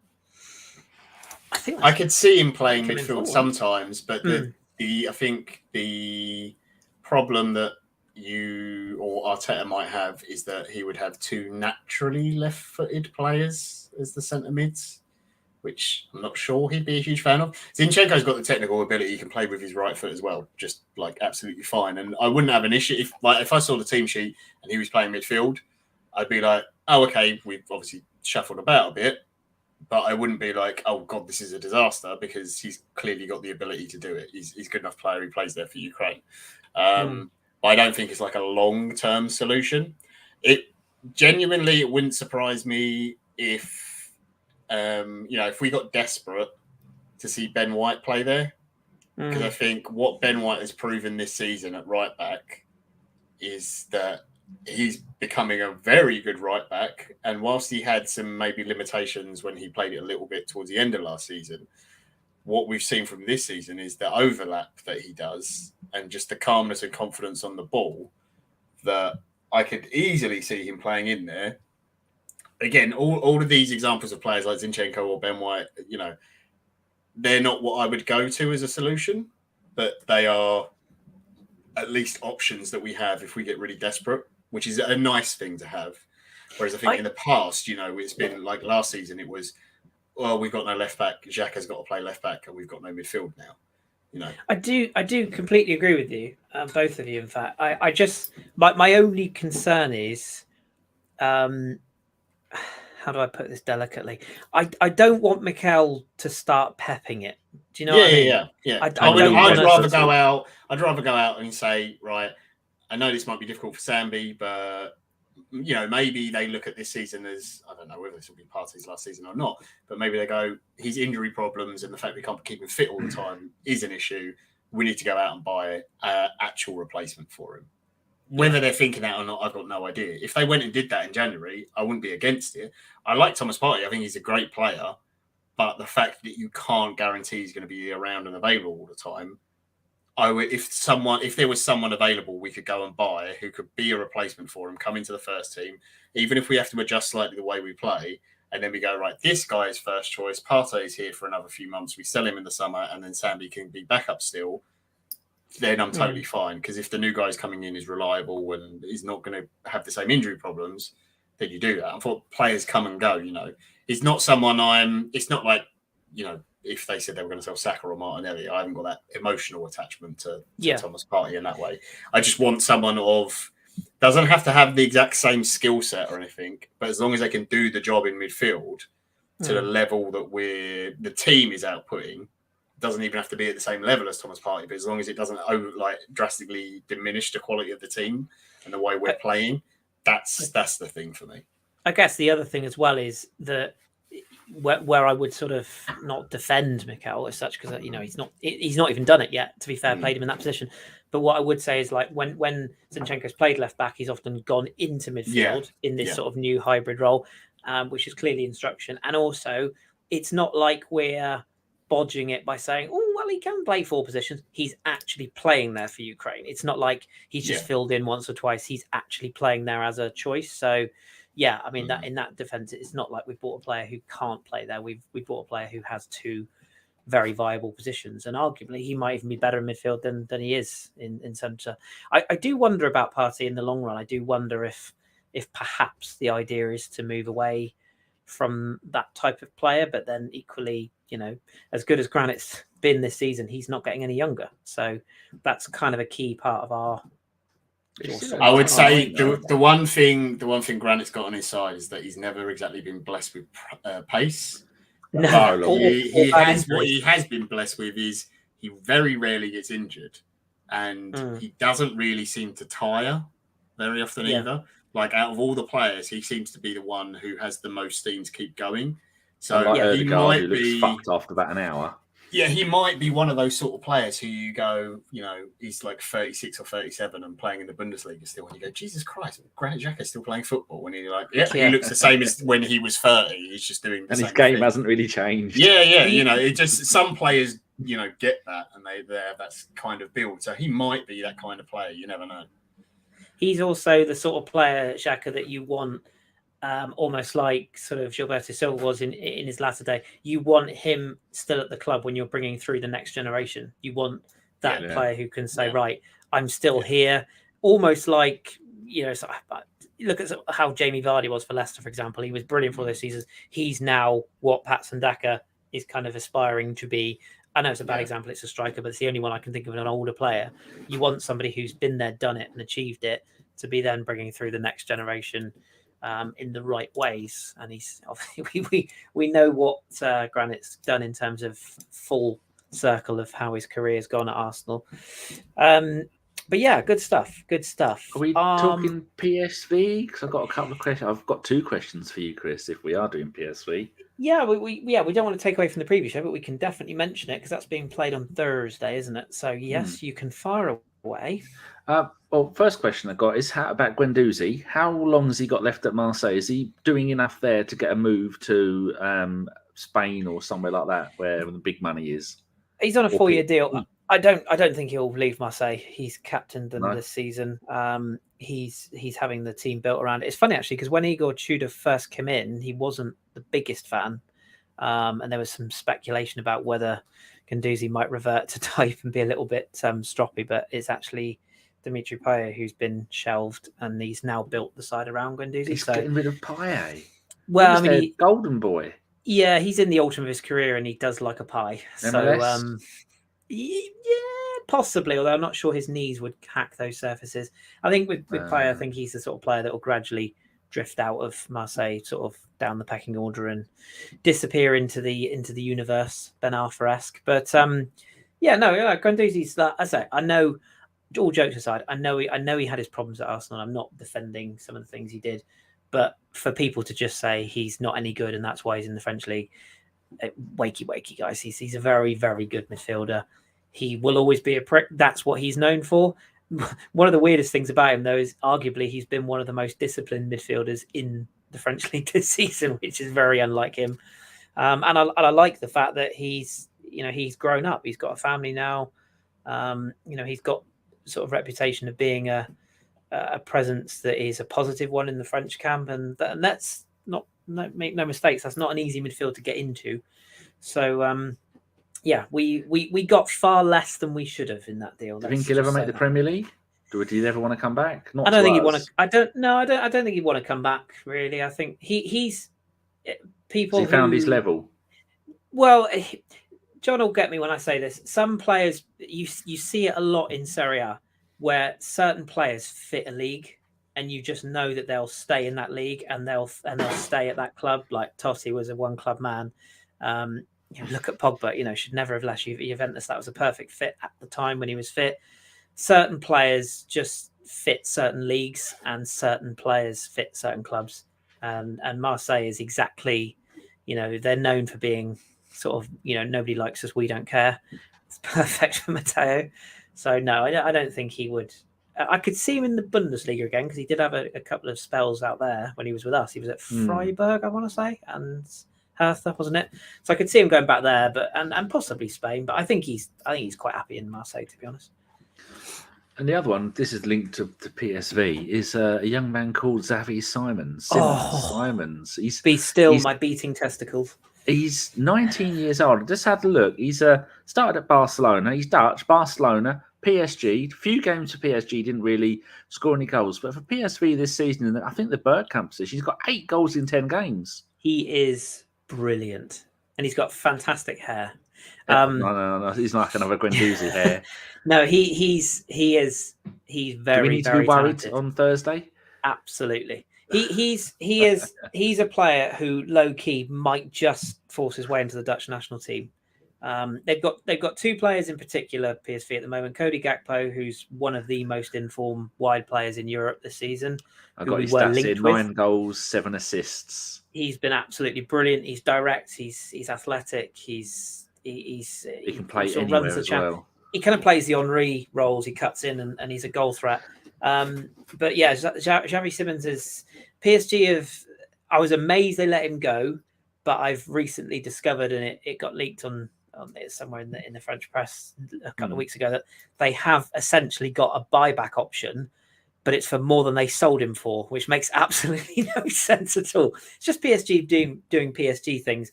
They essentially couldn't keep a player on that much money at his youth level to hit financial fair play. So they let him go to Holland on what is essentially a loan with an option to buy with a permanent. About 10 million or something. Yeah, but what could end up happening is that PSV have got an instruction to buy, or an option to buy, which they could trigger for 10 million, and then PSG have a counter option to re-sign for 25 million euros instantly. So you could have a situation where you sign a player and then immediately he's signed back to another club. Does that make sense? It happens in Europe a lot. It happens in Serie A. It happens a lot. PSG win is the gist of that. Well, but in the meantime, PSV are winning. Well, no, we and it's important that we highlight players from opposition teams, and he is. Oh, we're playing him on Thursday. That's why we're talking about PSG. Yeah, and he's a player that. He's a player that will trouble us if we don't take him seriously, because he will nip between the lines. He'll play across anywhere between the 10, the 8, and the 6. He's quite happy to travel with the ball. He'll draw fouls. Technically very, very good. And if we don't respect PSV, they will take a point off us at minimum. I mean, I wouldn't put it past them coming to us, and if we're not on it, it's a sort of. Do you remember Olympiacos in the Champions League all those years ago? It's got a bit of a whiff about that to me. So I would expect Arteta to go full strength, or as close to full strength with rotation as he can. Like, I don't think Jesus will play that game, for example, but I think we will probably see, a Tomiyasu in the back line with a with a Saliba or Gabriel. I think, a Xhaka or a Partey will play that game. We've got to take them pretty seriously. Are you? What do you think, John? Are you confident in that particular game? Because if we win it, we don't win the group, but we're not far off. Yeah, I think that's you go all out to win that, and then just because obviously we had the game, so it was so Sunday we played, and then you got the break. They can recuperate a little bit more because obviously they had that. We've got the extra day essentially, and it's a home game as well, isn't it? The first leg. So I think they go most likely all out to win that one. Again, like you said, it doesn't guarantee you win the group, but it puts you in a position where you can essentially you've got PSV away, which if you've got a point in, then I think we've wrapped up the group then, and you've got Bodo at home or Zurich, one or the other. I can't remember now. Zurich at home, yeah. Bodo's done now, isn't it? Bodo's done now, yeah. So I think if you go all out for that game, you hope that you go a goal or two ahead early enough that you can sort of get to 50, 60 minutes and start taking 13 players off. As we do have Southampton, and it is an away game, and then immediately following that, you then get the away trip to PSV. So weirdly, no disrespect to Southampton and our friend Ross, I think Southampton might be treated almost as the Europa League game this week rather than the Europa League game being it, if you know what I mean. That worries me. I'm not going to lie. I don't think he'll take Southampton lightly. I think he'll play a very strong team. But I just think, one, it's the home leg, and you just need to make a statement. And PSV are the sort of team that you would expect to see in the latter stages of the competition anyway, especially the way they're playing this season. They are like one of the most informed teams in Europe. They do have some very good players. So it's not going to be an easy game. This is, this sort of home and away leg is almost, you could have had this as like a semi-final, in this competition at least. I think if we're on it and we're at our best, then we will beat them. But there's no way you could play like we did against Leeds. I think they're terrace to pieces, to be perfectly honest, the sort of form they're in. It's just one of those things where you just want to keep the momentum going. I'm not saying he's going to go to Southampton and, play the kids. Nketiah, Marquinhos, Fabio Vieira holding, that sort of thing. I definitely think it will be probably the strongest team we'll see so far in Europe this season. But I still expect to see like Matt Turner in goal. It won't be all of it won't be all of the back four. He's been okay. He's not been too bad, has he? No, I like Turner. Yeah, he's been fine. Yeah, he's been fine. I mean, I think like everyone has, major pundits have pointed out, it's the distribution with his feet that he's got to work on. But he admitted that when he came in. So I mean, you've been taught your whole life one way to play football, and you're joining a club knowing you're going to have to learn a different way to do it. But they obviously think he can do it, and I don't think he's done anything wrong. He's going to have shaky moments. He's also, every time he's playing, he's often playing with different people in front of him. It's not the same midfield in front of that back four as well. He'd look much better if he played in our end goal. Oh, you're going to see him go and feel a bit more confident and probably not quite as nervous and that sort of thing. So all of that makes a difference. The last player I can even think who came. You see a lot of players who leave the Premier League and go to MLS, or leave the top leagues and go to MLS. I think the only one the last one I can remember coming from MLS and going into a team is Miguel Almiron at Newcastle. And that's taken 3 years to work. Yeah, I can't think of now. Zach Steffen's an American goalkeeper, but he came via... Fulham have got about 4 Americans. You've got Tim Ream, haven't they? But didn't I'm sure Zach Steffen came to Man City via... someone else, in Europe. I mean, it probably is easier for goalkeepers because America generally has a pretty good tradition of like producing decent, Premier League quality. Premier League quality goalkeepers, and the MLS in general is just getting better and better every season. They're developing better players. So, I'm happy with Matt Turner, but I do expect to see a stronger side against PSV. It's just a tougher game. I have to. And we've got the weird thing of, although this month has been very busy for games, we've got this weird little section where we had like a almost 4 day gap break kind of thing. So I expect to take full advantage and try and get as many of the first team onto the pitch as he can on Thursday. But I expect it will be a push really hard, try and get the early goals, and then just start taking them off and activate the holding protocol or whatever. Activate the holding protocol. And just go. There you go. We're 2-3-0 up. Just see out the game, sort of thing. 17 goals in their last 4 games for PSV, by the way. I know. I was just looking. They've been having a lovely time. Did we cover the changes to the Europa League qualification for the next round in the last podcast, or did I do that? Yeah, we have alluded to it. It's basically if you don't win the group, you go into this playoff where you have to be shipped to the Amazon warehouse and you have to build 4 origami tents before you're allowed to then take a boat to Bogota. And that's why it's so important that we need to finish top, because the 8 third-place Champions League sides and the 8 second-place Europa League sides all play against each other. So by finishing top, you skip a round of 2 games, which is fantastic. It takes 2 games out of the season. You don't have to play the teams that get rewarded for not being good enough to be in the Champions League by dropping into another competition, which is so insulting to anyone who's in the Europa League. Just the whole way all the European competitions work is just. And have you seen some of the teams that are likely to end up in the Europa League this season based on? There's a lot of Barcelona, Atletico, Barcelona, Barcelona. Yeah, I mean, there's quite a few. Even a Porto potentially. Like you don't want a side of that stature in there. Spurs, of course. But yeah, I mean, it is a weird old rule. Why they couldn't? When they did this whole Europa League and Europa Conference, why they didn't then go right? Champions League. If you're not good enough, you're out. That's it. Tough tits. You re-qualify. Same as Europa League. If you're not good enough for Europa League, that's it. You're out. But I mean, it's the whole thing of like I never liked the Champions League. Is like nice as a spectacle because you can get all the big names in because you can have Barcelona and Real Madrid. But to me, it's still it should be the champions of each league. They play each other. And I know people will say, oh, well, the champions of Holland aren't really going to be good enough against the champions of Spain or England or whatever. And I do get that. But to me, that's what the real European Cup was. Yeah. And also it didn't devalue then the second tier of European competition either, because you had really, really good teams in it, which you do actually now have in the Europa League, but you also have some, and at least this way. Fodder. At least this way we get to see Inter probably go through, John. So, I mean, small wins, true, right? Yeah. Small wins. Take what we can get. We take what we can get.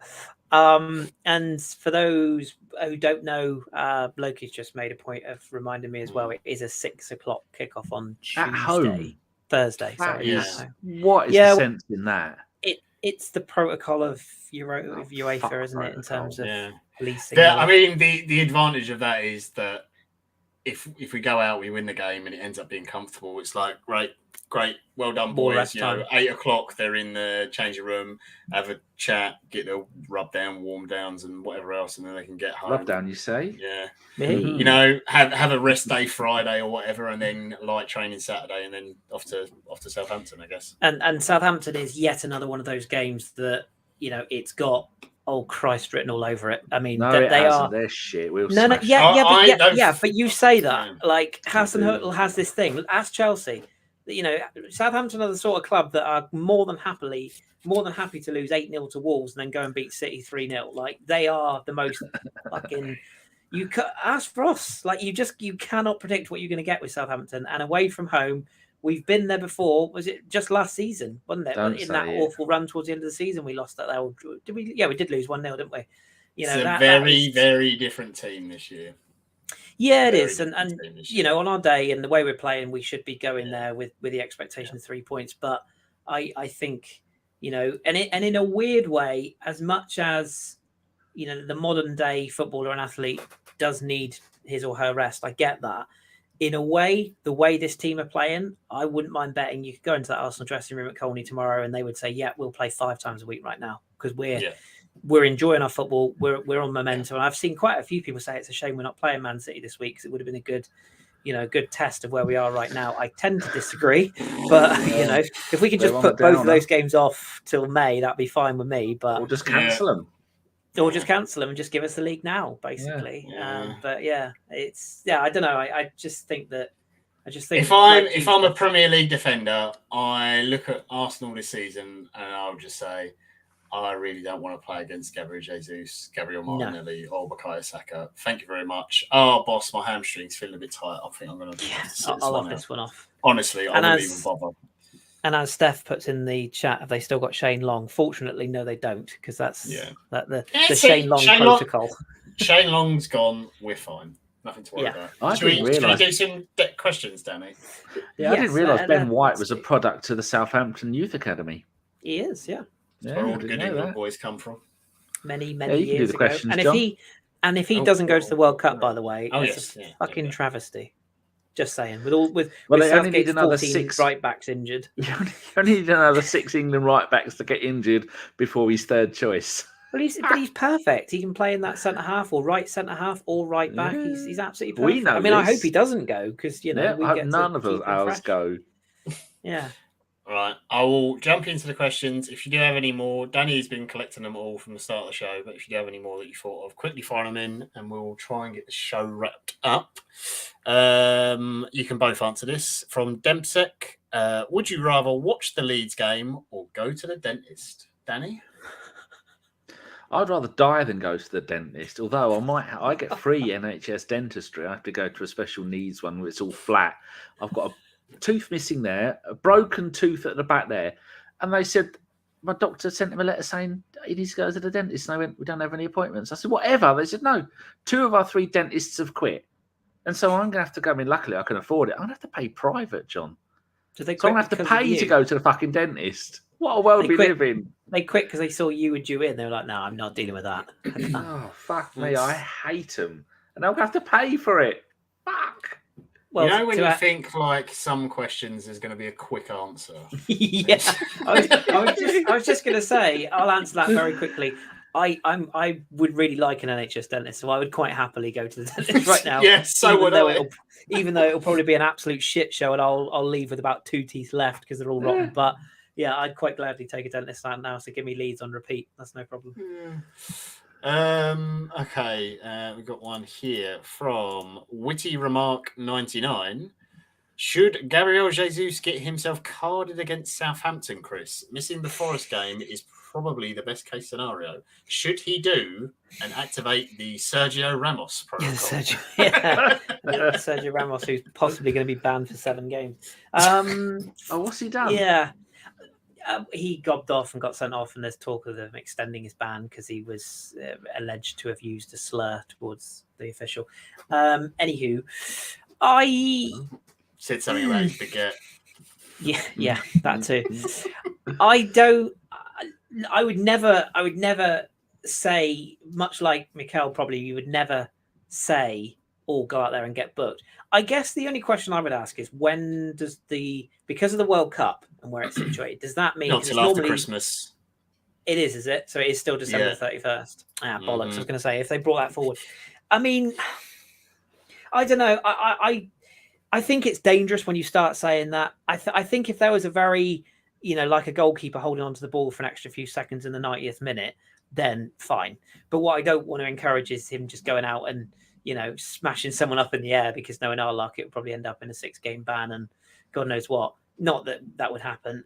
It wouldn't be the worst thing in the world, but equally, we're going to have to deal without him at some point.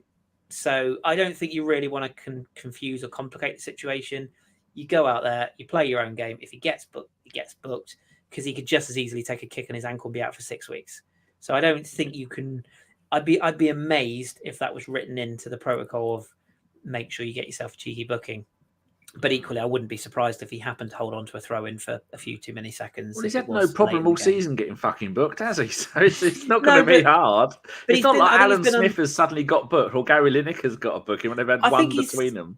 I think he's been unfortunate, though, because he is one of those strikers that he does hassle and harry, and he does sort of pull defenders about a bit. Hardly any for Man City, did he? I think the most he got in a whole season was 4.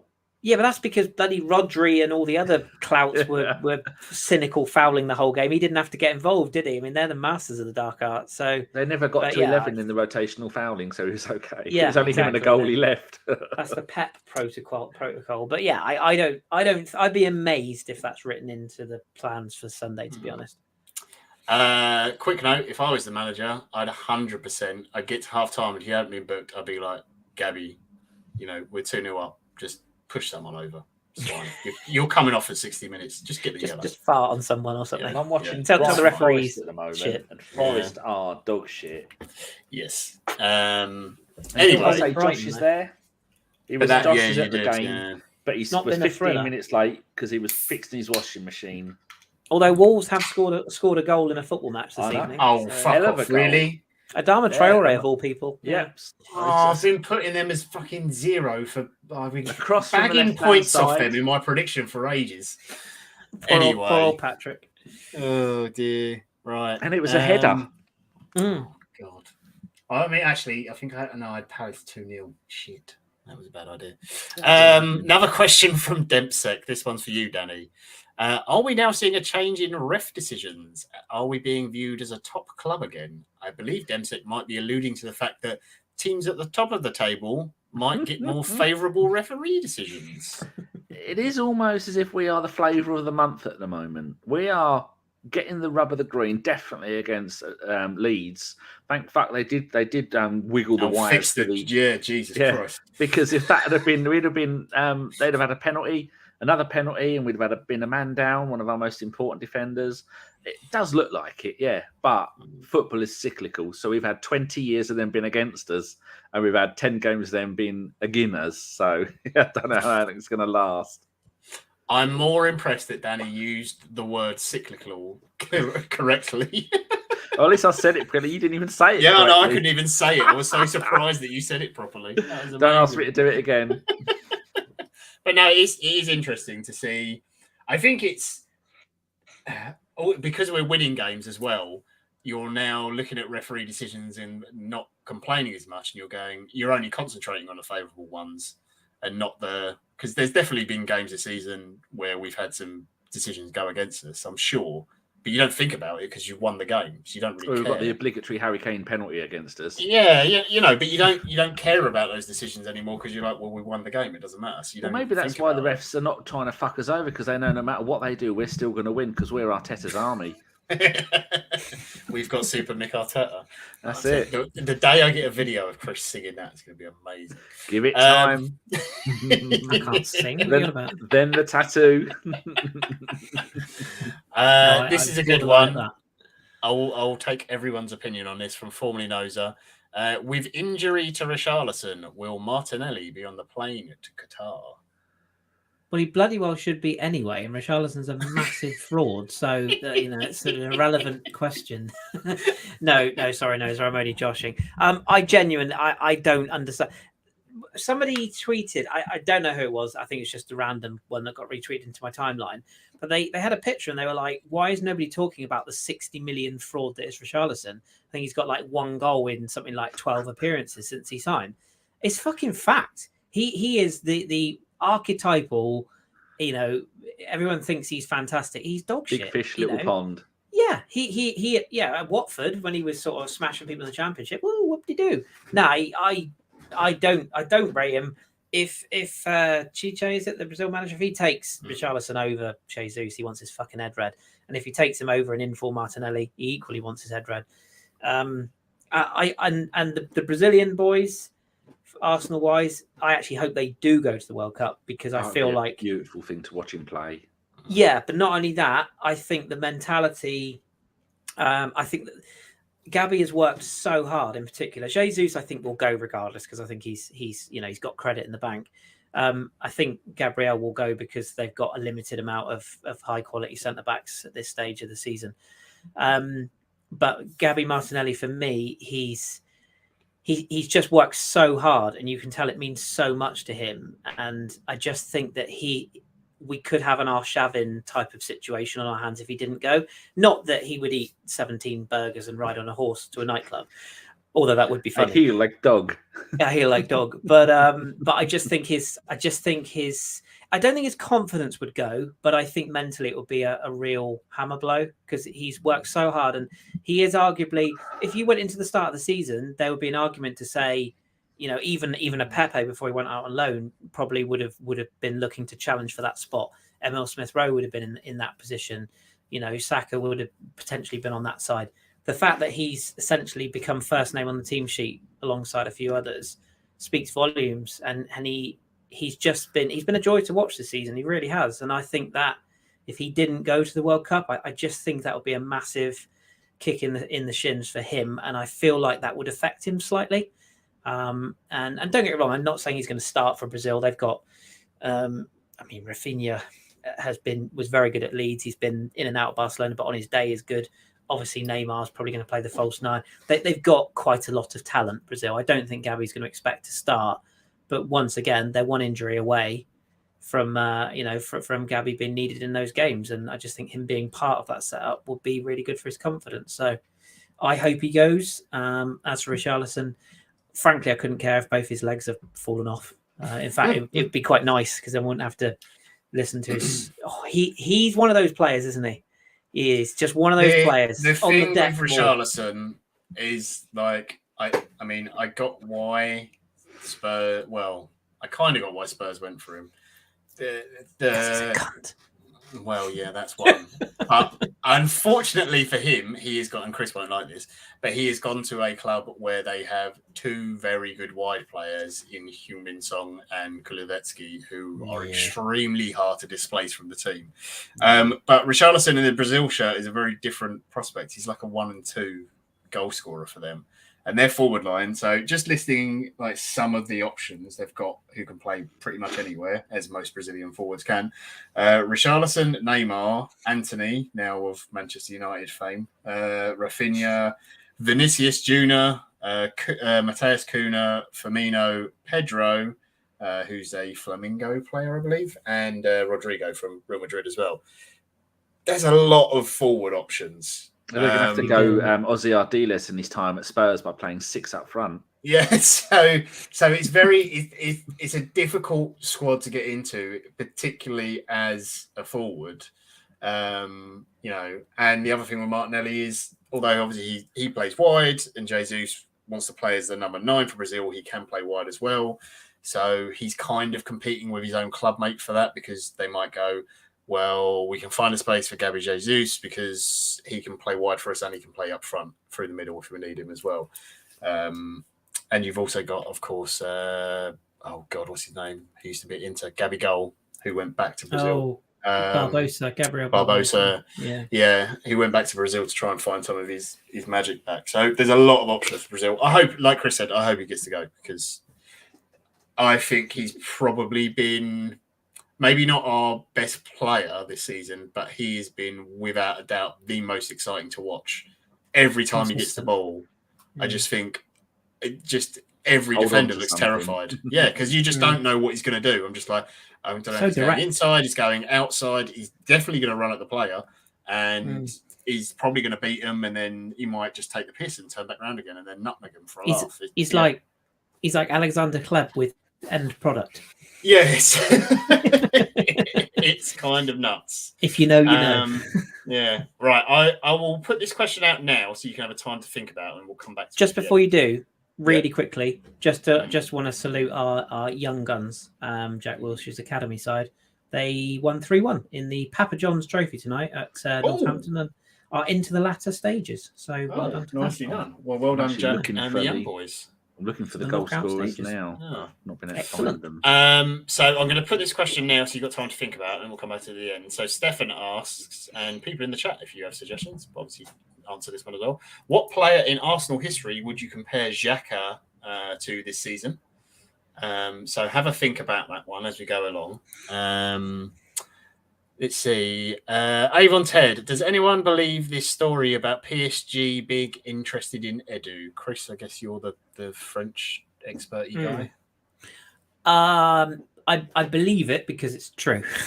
so there's that. What is the story? I've not heard anything.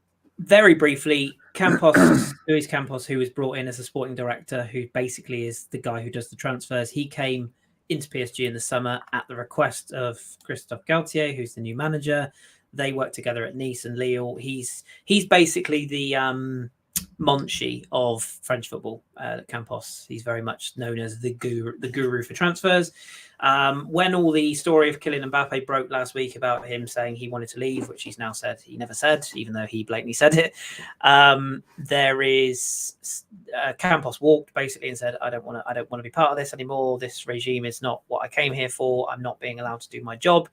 So he has quit. Well, depending on who you believe, he's quit. He quoted on RMC in France that he'd quit, but some people are saying he's still technically there and they're trying to work through it. I think he's gone. And that has now led to PSG's interest in Edu because the Qatari sort of regime, they want a high-ranking director of football, basically, because when Neymar sort of... He's having a brilliant season, but I think they want to move on from that project. They tried to get rid of him last summer and he ended up staying. And it's fairly obvious that Mbappe is, that new contract was very much a sticking plaster for this season, and he will almost certainly go, if not in January, at the end of this season, which means PSG have got an awful lot of work to do, both in branding and potentially signing the next upcoming star, which... Whether you agree or disagree, Edu is in the conversation of being one of those guys who is very well known, and he knows a lot of the PSG hierarchy. El Khalifi, the owner, he's well versed with him. He knows what's the Portuguese dude, Mendes. He's very well known in those circles, and of course, PSG formerly had a Brazilian in Leonardo at the helm. That didn't work out too well, but off the back of Leonardo going, they sort of approached the other Brazilians, shall we say, or people that would be of that standing. So I don't think Edu would want to go anywhere personally. I think he's, since Don Raul took his money and ran, allegedly, I think Edu's quite happy. He's his own boss, basically, isn't he? Like, it's kind of like that sketch and TV shows like, oh, hello, Mr. Edu, what would you like to do today? I don't know, Mr. Edu, what should we do today? I don't mind, Mr. Edu, what should we do? Like, it's he's just talking to himself. Him and Richard Garlick are kind of a team. And then obviously, Arteta asks him for the players he wants, and Edu goes and does what he can do, and then has a lovely barbecue and puts his feet up. So I don't really see why. And put yourself in Edu's position. Would you want to leave Arsenal, where you're basically your own boss? You roll in and out of the club when you want in terms of your working day. You're at a club that is very much on the up. Why would you risk that to go to a dumpster fire that is PSG? And as much as I'd love to see a French team win the Champions League, even if it is them, they are a head case. They will always be a head case as long as they have this, sort of holier than thou attitude and mentality. And, there is always a drama. So why would you want to go for a drama? Maybe Raul Sanllehi could go to PSG. That would be quite a good fit, personally.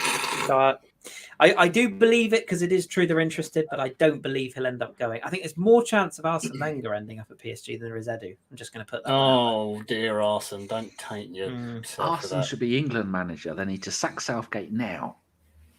I mean, as Anders said in the chat there, money talks. So you can never say never in modern day football. But I would be very surprised if Edu went there, or indeed Barcelona, which he's also been talked about as potentially going if Barca finally get their shit together. I think the ridiculous situation PSG have got themselves in with like Mbappe calling the shots and now him wanting to leave. If I was Edu, it would have to be an obscene amount of money, which obviously PSG can pay, to even consider it, because I'd be thinking I could be offered a job and then a week later get told, oh, some 16-year-old kid we've just bought that you know nothing about is now in charge of the club. Yes. You don't have anything to do anymore. And I bet Edu's on a fair amount at Arsenal, because didn't he leave the technical role at Brazil, to come to Arsenal? And that must have been fairly lucrative money-wise. So I'm sure he's well numerated at Arsenal, shall we say. Yeah. You'd have to be to have that barbecue. Right. We've got like 3 more questions, and then that is it. And Stefan's one to go back to. Avon Ted, how much is too much hate for Gary Neville? There is no such thing as too much hate for Gary Neville. The only thing I like that he does is criticise the government in the UK. Everything else he can fuck off. That's a very quick one. Matthew D'Souza's got 2. I'll take the first one, and then I'll give the second one to Danny. Why is Klopp only now having a pop at City and Newcastle having Middle East gazillions? I don't actually think Klopp was having a pop. I think he was having a pop at the media for not saying anything about it. I'm not Klopp's biggest fan, but generally his press conferences, he does actually answer the questions honestly, and he often says things that a lot of other managers won't. He's not particularly political in that way. And he just said basically, look, in this market, Erling Haaland was the best striker. Man City got the best striker. We can't compete with that. So you have to do it in different ways. He said, we've been able to be competitive because we went out and we did research and we did data and, we try some players younger and all those sorts of things and entice them in different ways. He said, financially, you can't compete with Man City and you can't compete with Newcastle. They have no ceiling. Liverpool, for as well as they've done and the money they've spent and everything, they have a ceiling. Same as Arsenal. Even Man United, for a ridiculous amount of money they spent, even they have a ceiling, a bit higher than ours. So I don't actually think Klopp was necessarily having a go at them because he said, look, that's the competition, that's the way it works. It's fine. We have to deal with it. And to be fair to him and Liverpool, they've managed to compete with City. I know they're not this season, but for the past 2-3 years, those two have been two of the best teams in Europe. And Liverpool have spent a fuckload of money, by the way. Yeah, they have spent. They have under the carpet. Yeah, they have spent a lot of money, but to compete with a club that basically has essentially unlimited funds, and one of the best managers in the world, plus any coaching staff that you wanted and everything else, it's a very impressive thing they've done. But yeah, I don't think he was having a pop at those teams. I think he was more pointing his finger at the media and saying, This is your job. You know the answer. Why are you even asking? It's a stupid question. Yeah. Klopp and Guardiola are two of those coaches, aren't they? That if you support any other club, they're massive bellends, and if they manage your club, you quite like them. They're that classic. Essentially, yeah. I think Pep's a great manager. I think Klopp's a great manager, but currently I dislike both of them and quite a lot. But if they were Arsenal manager, I'd be like, fuck, this is amazing. We've got this great manager. But yeah, that's the one thing with Klopp I do like is that he basically makes a lot of, and I guess it's some journalists, it's not all of them because we do know some, Simon, hello, who are very intelligent people, but sometimes they probably get questions that they have to ask and they don't want to because they know they're going to sound stupid. And Klopp has a very good knack of going, well, you already know the answer, so why the fuck are you asking, you idiot? But he does it in a very nice way. he likes to gently simmer the piss, doesn't he? He doesn't like he likes to gently simmer it, whereas Guardiola will just pour the piss over you. Yeah. And any man who comes into, as much as I dislike Liverpool, any man who comes in and immediately goes, no, I understand the club, the Sun newspaper are not welcome here. You're a scumbag organisation. I have the utmost respect for. So well done to him for that. So Matthew's other question. What we're saying basically is Pep's a fraud. That's Danny, Matthew D'Souza's other question was, aside from Arsenal, is there another Premier League team you root for? He wants Marsh to do well at Leeds and he quite likes Fulham. I guess we can all answer this. Danny, do you have another team in the Premier League this season? Or in particular that you always like? But the closest club to where I was born is Fulham. I was born in Putney. I like to see some ex-Arsenal players do well. Leno, Walcott, Iwobi, fuck the Ox, fuck many of the others that have left. But yeah, I mainly go by old players. Just looking at the Ox, he left Arsenal in I think August, September 2017, was it? He's played 94 games in 5 seasons. That was a rare bit of good business. I know. Yeah. What did we get for him? 25 games this season? No, 40. Was it 45? Right? Yeah. That was our one good deal. That and Iwobi, we got mega money for. It was great. Yeah. I mean, all those clauses, all the clauses players have in the contract for when the ex-Arsenal, if they win the Champions League, if they win the Premier League, we usually get fuck all from them. But this time, we got all the money for it. But he's not played a single game this season either. But I don't like him. I don't like the way that he left. But yeah, if they've got a player like Vieira, I like Palace. I want to see Palace do right with Vieira. Yeah. There you go. So basically, any clubs that are not a threat to us, we're quite happy for them to do well. For the record, I Fulham. You just can't not like Fulham, can you? Lovely ground, lovely spot. Everyone's posh, beautiful pies, very expensive. But the only other one I have a bit of a soft spot for, this is going to upset some people. I've always quite liked West Ham. I can't lie. I mean, the fact they hate Spurs as much as we do. But my first ever Premier League game was at the old Upton Park. John Hartson got the winner that day. Him and Paul Merson scored. But yeah, I don't know. I've just always quite liked West Ham. I've always had quite good mates who are West Ham fans, and I know we've had our odds with them in the past, but generally they hate Spurs as much as we do. And yeah, I wouldn't want them to ever finish above us or anything stupid like that. But yeah, I have a little soft spot for them.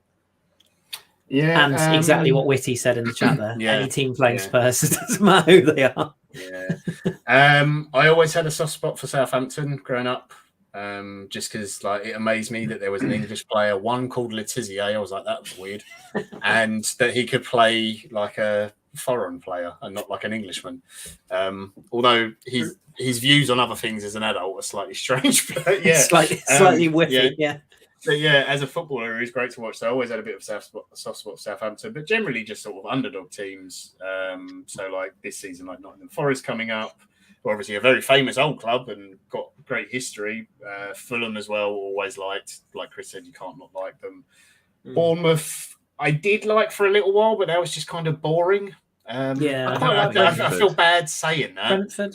Brentford, Brentford always like. What they've done. Yeah, Brentford I'm impressed with.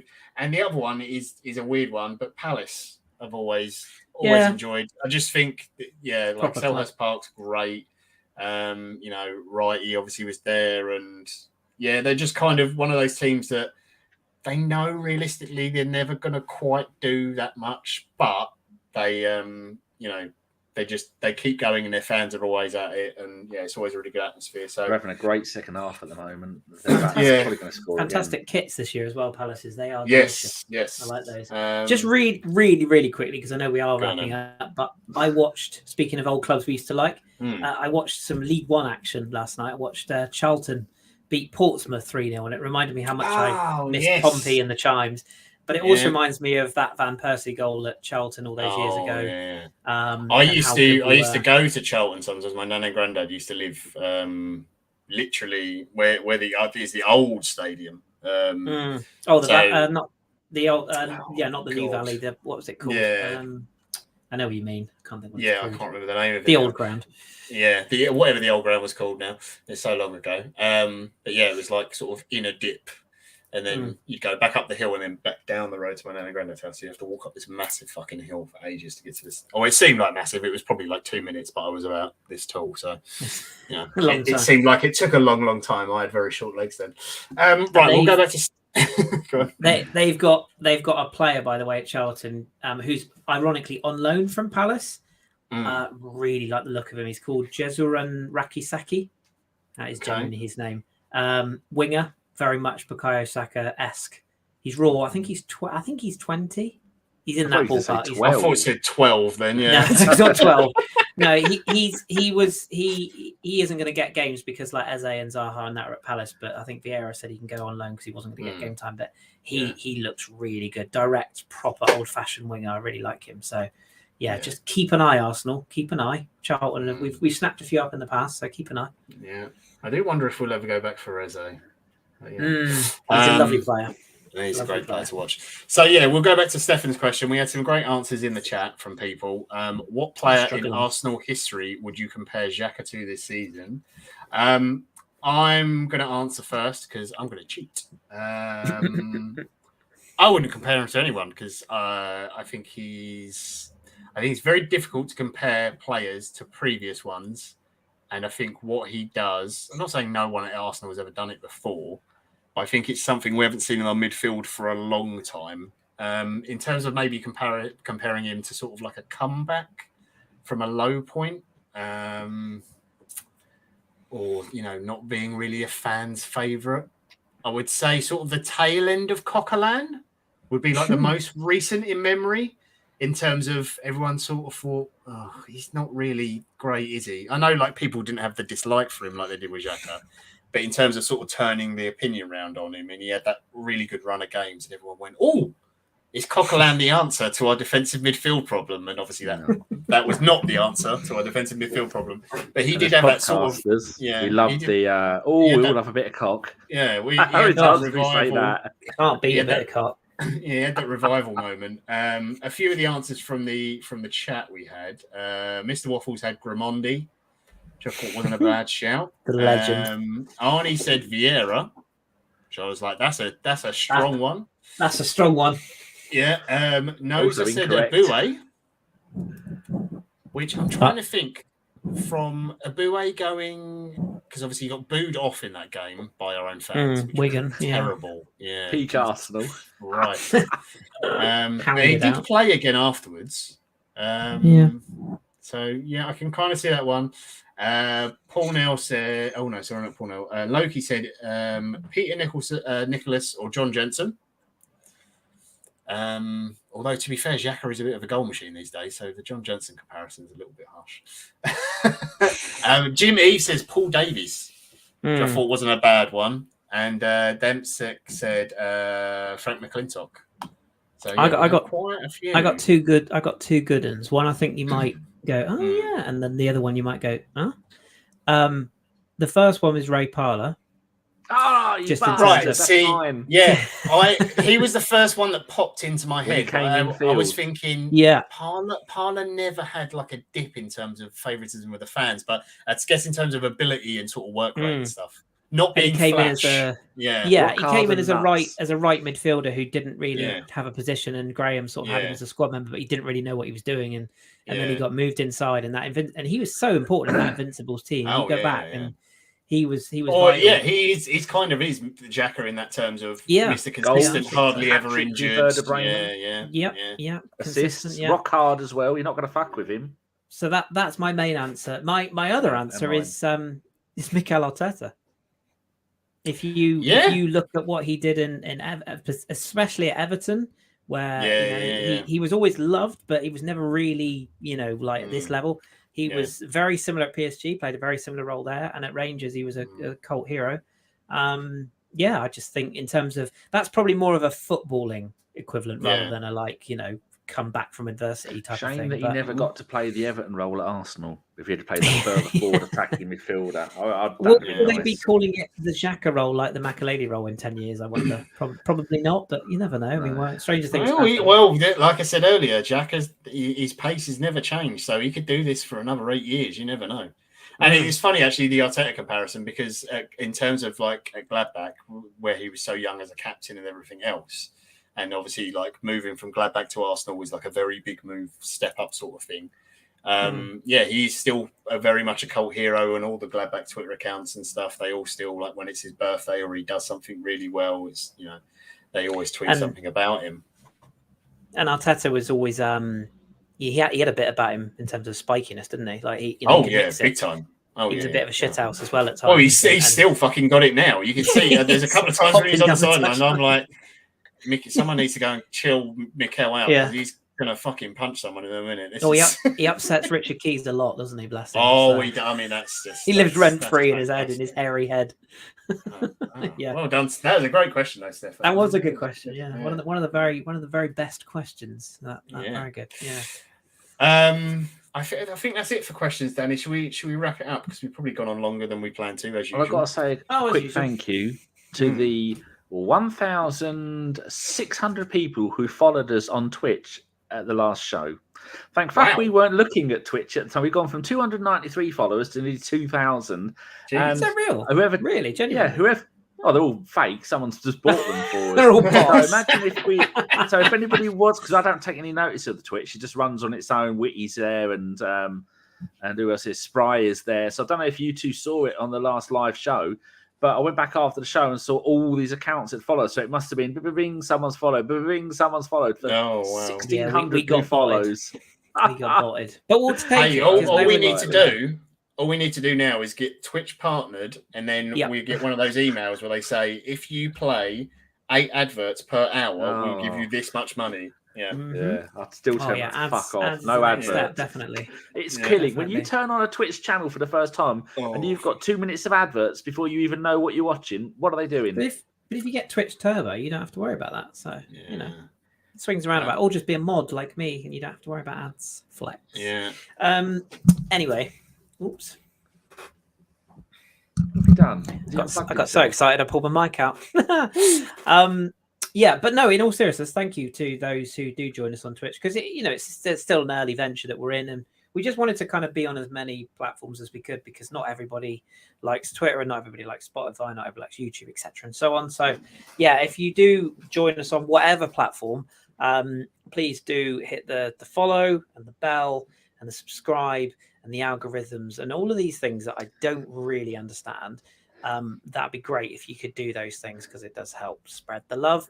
And as we say on every single show, we will continue to say, we are one of approximately 8.75 million Arsenal podcasts that are available on a hourly, not daily, hourly basis. Yeah. And there's some very good ones out there, and there's some, I'm going to just be nice and say, some not very good ones. Okay, we like They're to think we're in. They grow at an alarming rate. They do. It's like the pet. There are more Arsenal podcasts than ex-chancellors of the Exchequer at the moment. That's saying something. There you go. But no, if you have a podcast, then you go for gold. We're not here to compete with anyone. We are simply here to entertain those who join us. And generally ourselves. Generally ourselves. Just us three and a couple of mics. But no, we do have some people here every single week, and we appreciate and we love you. There's always a couple of new names that I see every week, and I think, who the bloody hell are you? It's always good to have them. And occasionally we get rival fans in, some who aren't dicks, which is lovely. But yeah, genuinely, if you do like what we do, then give us a thumbs up and all that, and comment. I go through the YouTube comments quite regularly. I'm sure you do as well, Danny, just to like a few of them and whatnot. And if you're ever peddling anything, or you've got your own website or merchandise, or you do something Arsenal related, let us know, and we don't want anything for sharing the love of your website. No. Whenever anyone do your competitions or they want to advertise with us, we'll say no, we'll do it for absolutely nothing, because there's enough people wanting something for doing basically what we do here, which is fuck all. Exactly. And fuck gaming. First of all, fuck gaming, whomever you are, if you are indeed a fuck player, my sympathies. It's a tough world out there. We've got to stick together. Fut is just a painful experience. Nothing's happened to my head. I've just shaved the sides. What is it, John? You said I've gone full Viking. Full Vikings, yeah. Yeah, I mean, I'm very jealous, because I wish I could grow long hair. My hair only goes up and out, so I don't want to look. With the beard now, I look less Michael Jackson and more Bob Ross. So I mean, there's nothing wrong with Bob Ross. No, I do love Bob Ross. Yeah. And in fairness, mine is slowly creeping back ever further. So I am David Seamaning it to the end, but it's all still there. It's still attached. I promise. I just couldn't be asked. It needed to go up today. Anyway, that is it for this week. So thank you, as always, for any of you joining us live, and indeed any of you that listen in delay. Thank you very much. We appreciate you. As John just said, without you, it'd literally be us three talking to each other. And frankly, we do enough of that in the WhatsApp group without doing it on YouTube. So there you go. But we will look forward to PSV, Danny, preview show.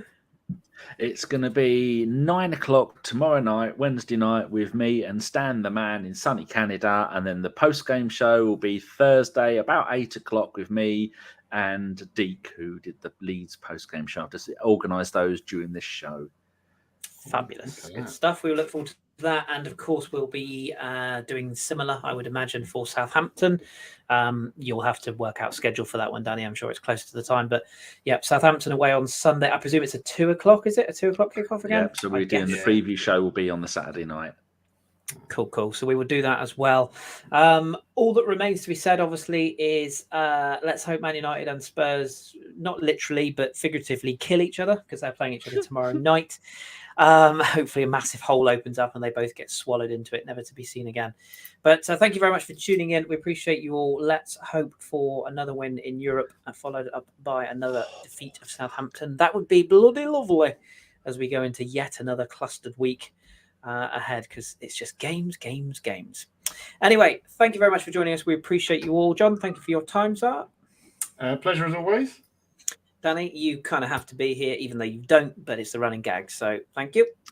Yeah, and thank you very much for hosting, Chris. And if anybody sees Josh on the internet, don't bully him just because he's mighty Brighton, which he was at, drew 0-0 with Forest. The only team not to score against Forest in about 200 years. So, and it was not.